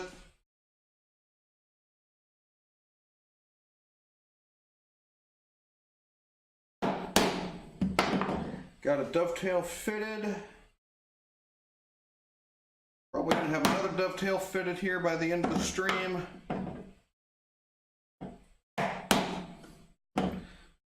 And so far, only managed to poke myself with a really long splinter. Let's keep our fingers crossed on that one, shall we?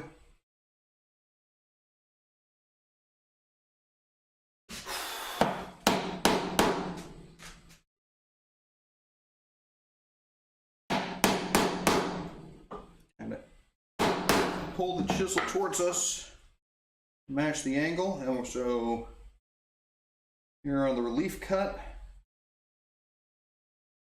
you start off flat, tap, and kind of push it over to the side to make that angle.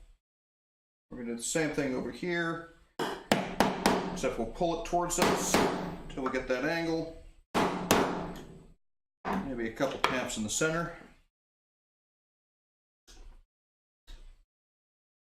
And ideally this stuff would just pop right out, but it doesn't.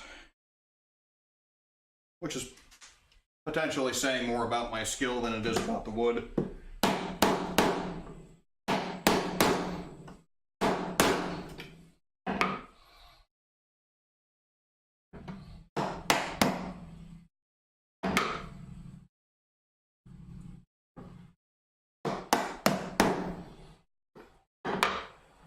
And because this side's wider, we can get away with a bigger chisel.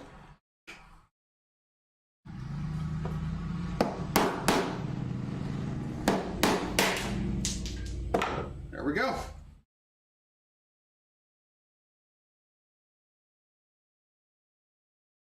A little bit away from the final cut.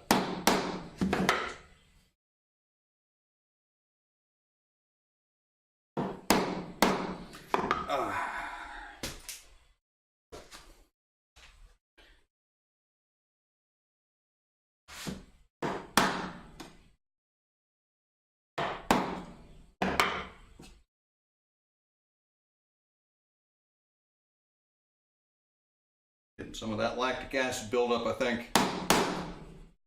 I'm standing a little too long, maybe. But we'll be okay. We can tough through this. We're only going to be here a little longer.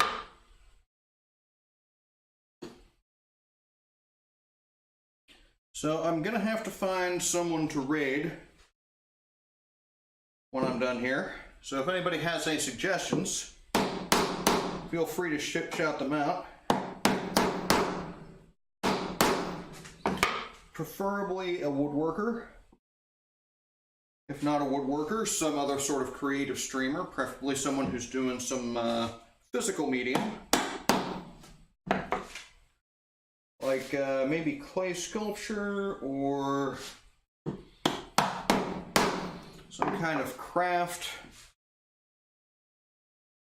I generally prefer to do those rather than, say, two-dimensional art.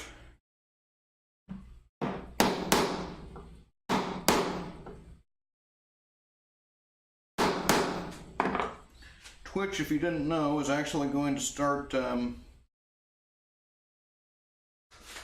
here shortly. We're making more specific categories. So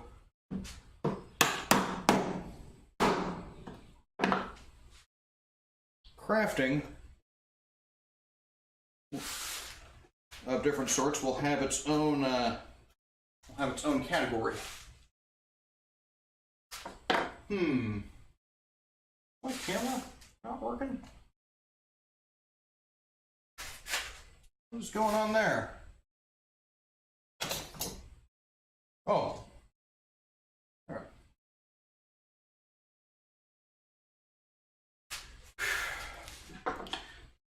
Seems somewhere I inadvertently hit the wrong scene button, which doesn't have my new camera.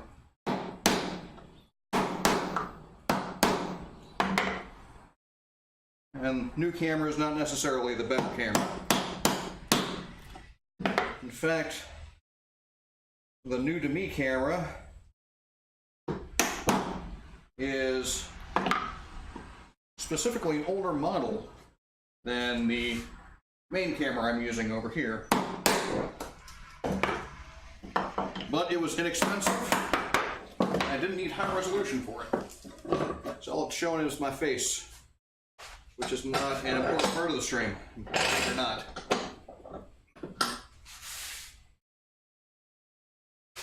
Okay, that works.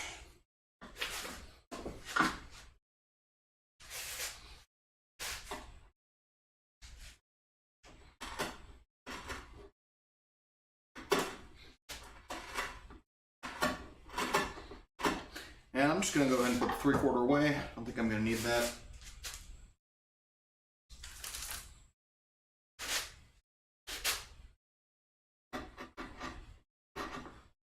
And the 5/8 is probably better suited for this.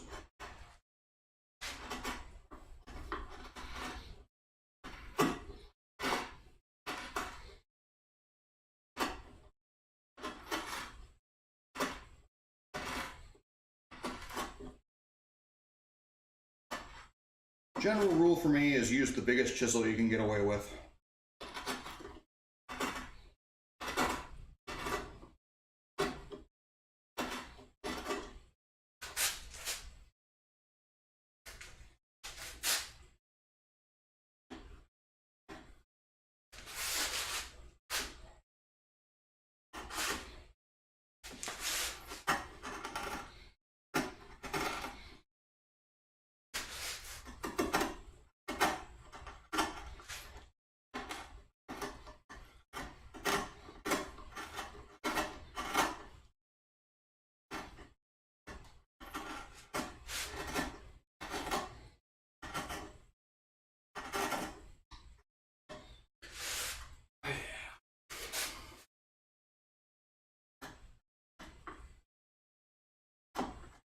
I'm actually going fairly quickly here. Seems I have really started getting into a groove, which is sort of a shame because I've only got one dovetail left.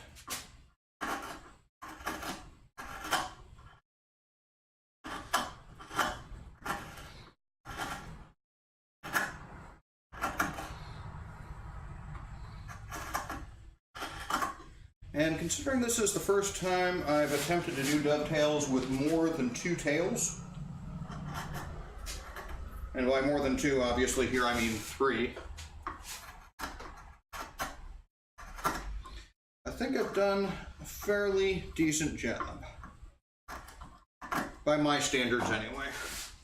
Subject to change. My standards should increase as time goes by, as should everyone's.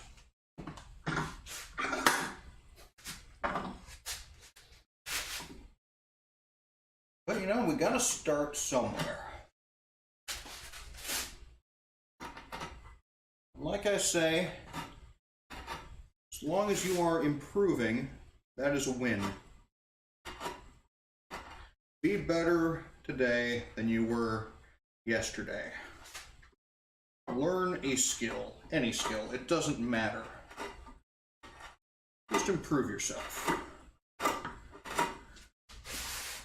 There's plenty out there to learn.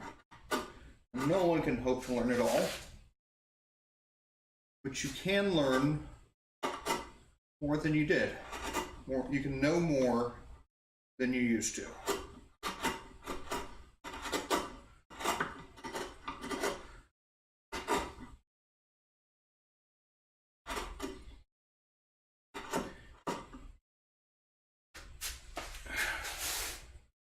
Maybe you're going to learn woodworking. Maybe you'll learn calligraphy. Maybe you'll learn how to be an awesome cook. Maybe you'll learn how to program computers. Or make bowls out of clay. Maybe you'll learn a new language. Doesn't matter. Just learn something. Anything.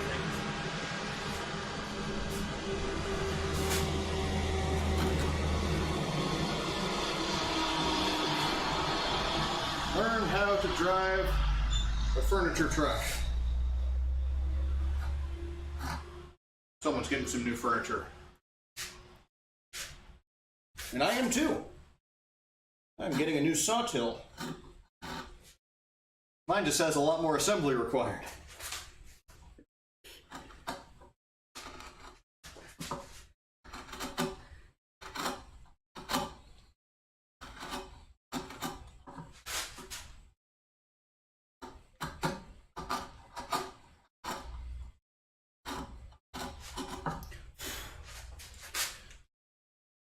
Sometime in maybe the not too distant future, I'm going to make myself a kitchen table, or I guess a dining room table.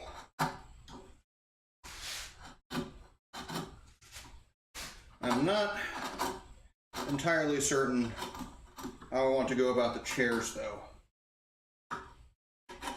So I think chairs are a bit more complex than tables.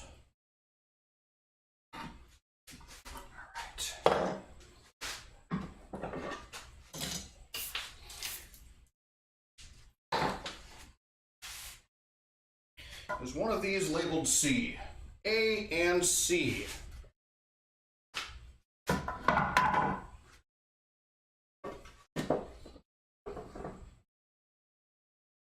Get that. So the inside is just proud of the surface. Move some of these tools out of the way. That's the inside of C, and this is the inside of C. How do we fit?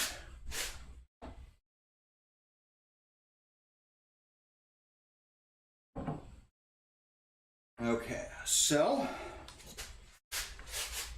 I'm going to need to take a little bit off there. That actually looks good. The hair off there. Definitely there. Maybe there. So yeah, actually pretty much everything here is I'm going to need to shave down.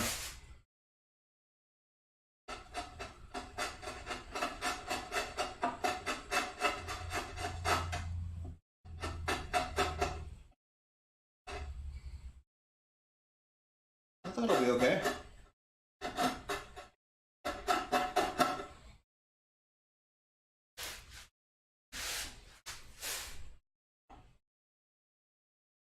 Keep these more or less vertical.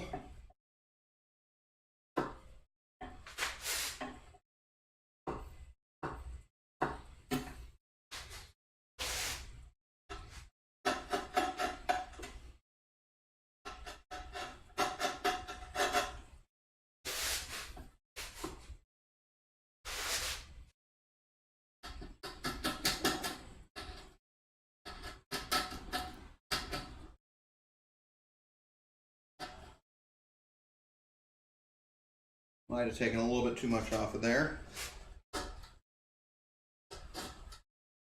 In which case we'll have a loose joint and we'll just have to deal with it, won't we? I suppose if the joint gets a bit too loose, we can always maybe cut some wedges. Put some wedges in it. Seen Mr. Chickadee do that on his channel, which I thought was fantastic.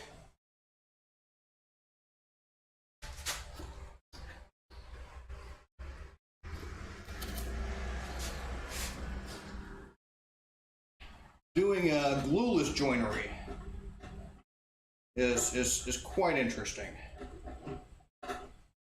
So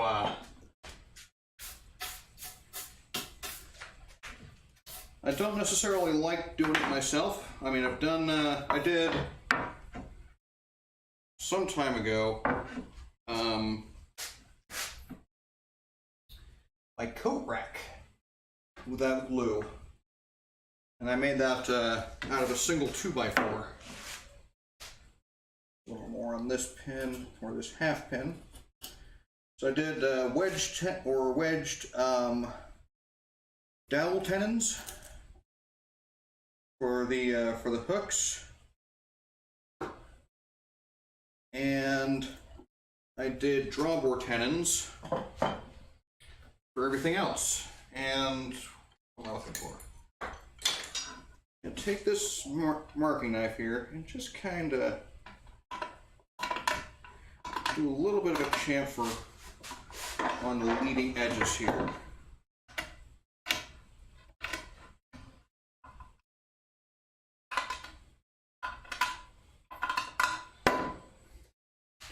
Actually, let's do... Can we get away with this? Looks like we might can.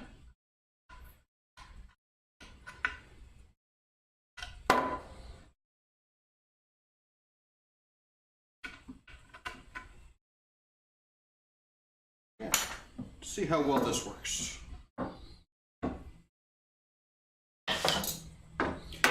Get our persuader in here.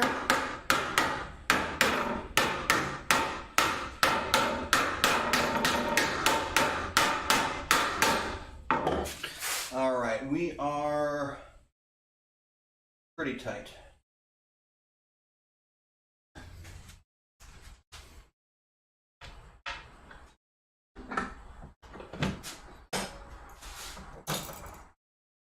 That's a bit tighter than I would like, so let's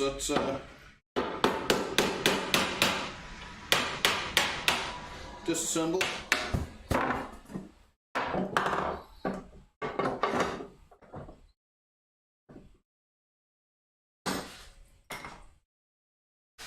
No, disassemble, Stephanie.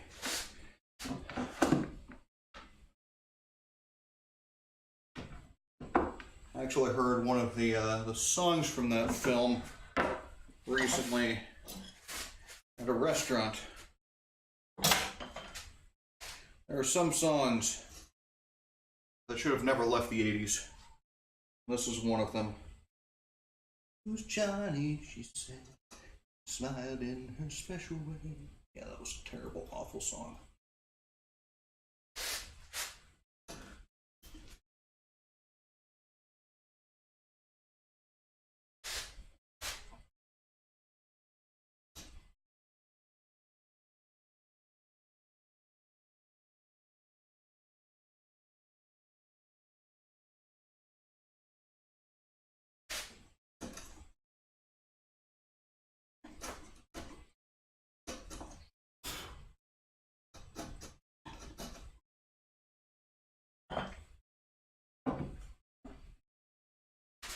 It now. Close, getting close.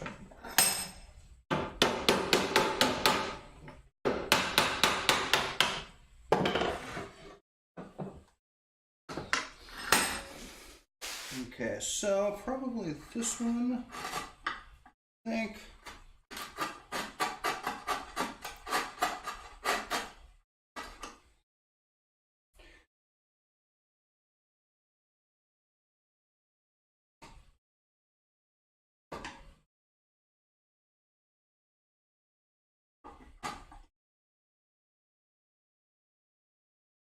I don't remember Short Circuit being a bad film, per se. It's the soundtrack. Did not age well.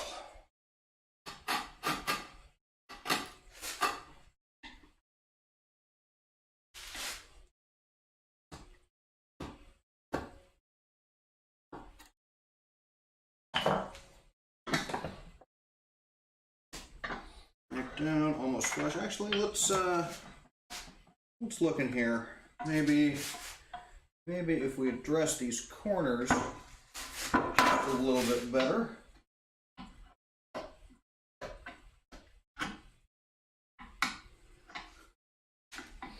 Get them nice and crisp. No fuzzy buildups. And we're actually not quite down to the line here.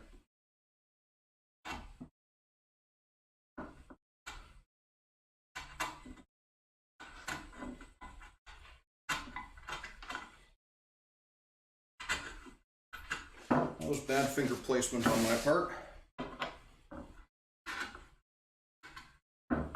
Always endeavor to keep your fingers behind the chisel at all times.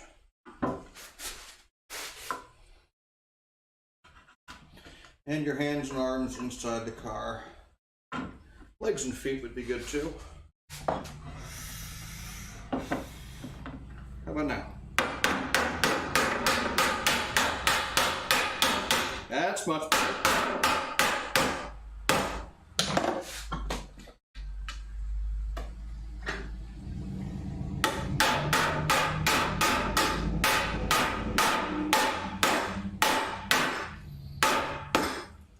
All right.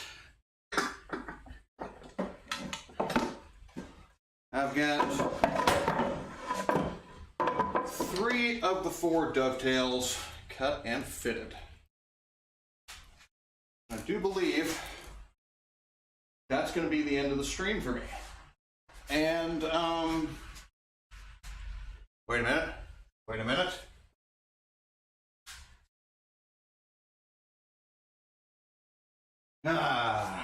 Okay, so what we got here is a failure to communicate. See, this is my board where I monitor chat, of which I have seen none. And I'm seeing over there, I've got, who have I got? Denise Glass and Lady Frenzy Wicked Truth. And I did not see either of your comments, and I do sincerely apologize. I just didn't know they were there. But yeah, thanks for joining us all the same. And thanks for everybody else, whether you spoke to me or not, whether I heard you speak or not.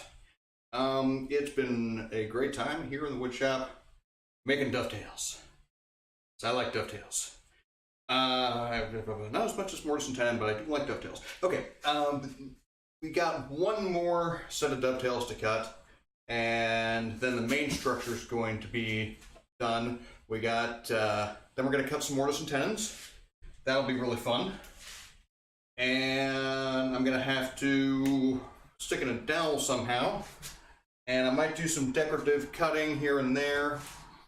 I got to put a rabbet in the back to receive the backing, which is this lovely piece of birch 3/4 ply, or 1/4 ply, sorry. So yeah, still a lot of work to do on this. But that's going to be it. I'm going to see who else is streaming.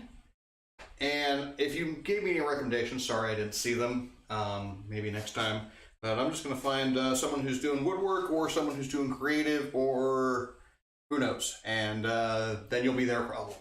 But yeah, follow me if you haven't already. Follow me on Twitter, follow me on Instagram. Those are the best places. All the internet's links down below. And until next time, don't smoke dope, chew rope, fight, fuck, or drive a truck.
Oh, Facebook, the AO's great. Oh, Daddy's coming in.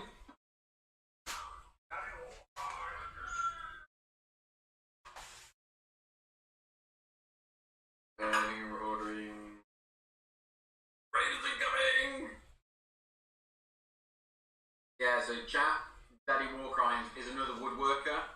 Awesome chap, lovely to listen to, and like us, just plows on with the wood. It's really good to watch.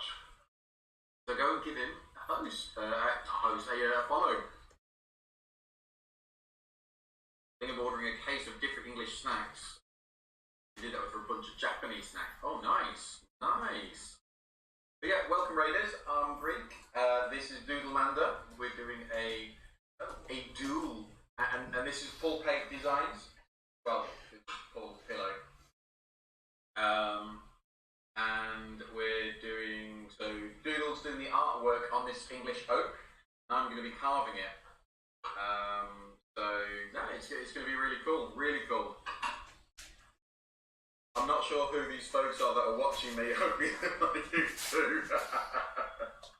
Thank you, Danny. Really appreciate it. And how was your woodworking today? Were you doing more of the dovetails and everything for your? You told me what you were doing, and I've completely forgotten. You followed? Excellent, slightly. Yeah. You. Oh. That'd be interesting. Daddy, how are you with the Navy? Because we've now got an Army chap and we've got a Navy chap in chat. Finish one set of dovetails, another start to finish. The sorter, that's right. Your retired Army, yeah. Slightly Stupid is also a fellow streamer and a woodworker. He does wood turning. But he's currently in the Navy, in the US Navy. So we do forgive him because he's lovely. And he keeps showing off about the farm he's bought, which just makes us really jealous, doesn't it? Yeah. How big is it? I suck at square woodworking. Yeah, your turning is so nice, mate. And we need to get you back to streaming, bud. I've really missed you. What's up? Sorry? The farm. Yeah, he's just showing off all the time about it, and I want a farm.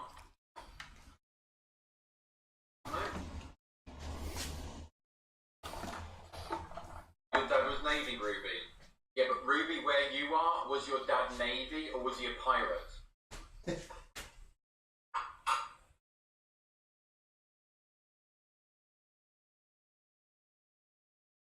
Because Ruby's from a part of the country where a lot of the pirates and buccaneers and stuff, that's where they were from. Oh, yeah?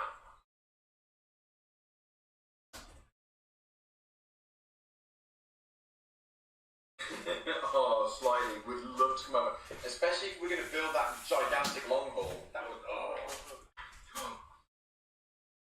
Long hauls had all the artwork on the walls. You'd have to do all that, the painted artwork from the hall that I was showing you. That's all going to be done. Oh, that sounds like a lot. Wow. Okay, we'll provide you with mead and ale. Oh, okay. Okay. Yeah. Place to stay. Uh-huh. One bed. Stupid work phone calls interrupting stream watching time. Don't worry about it, Monty.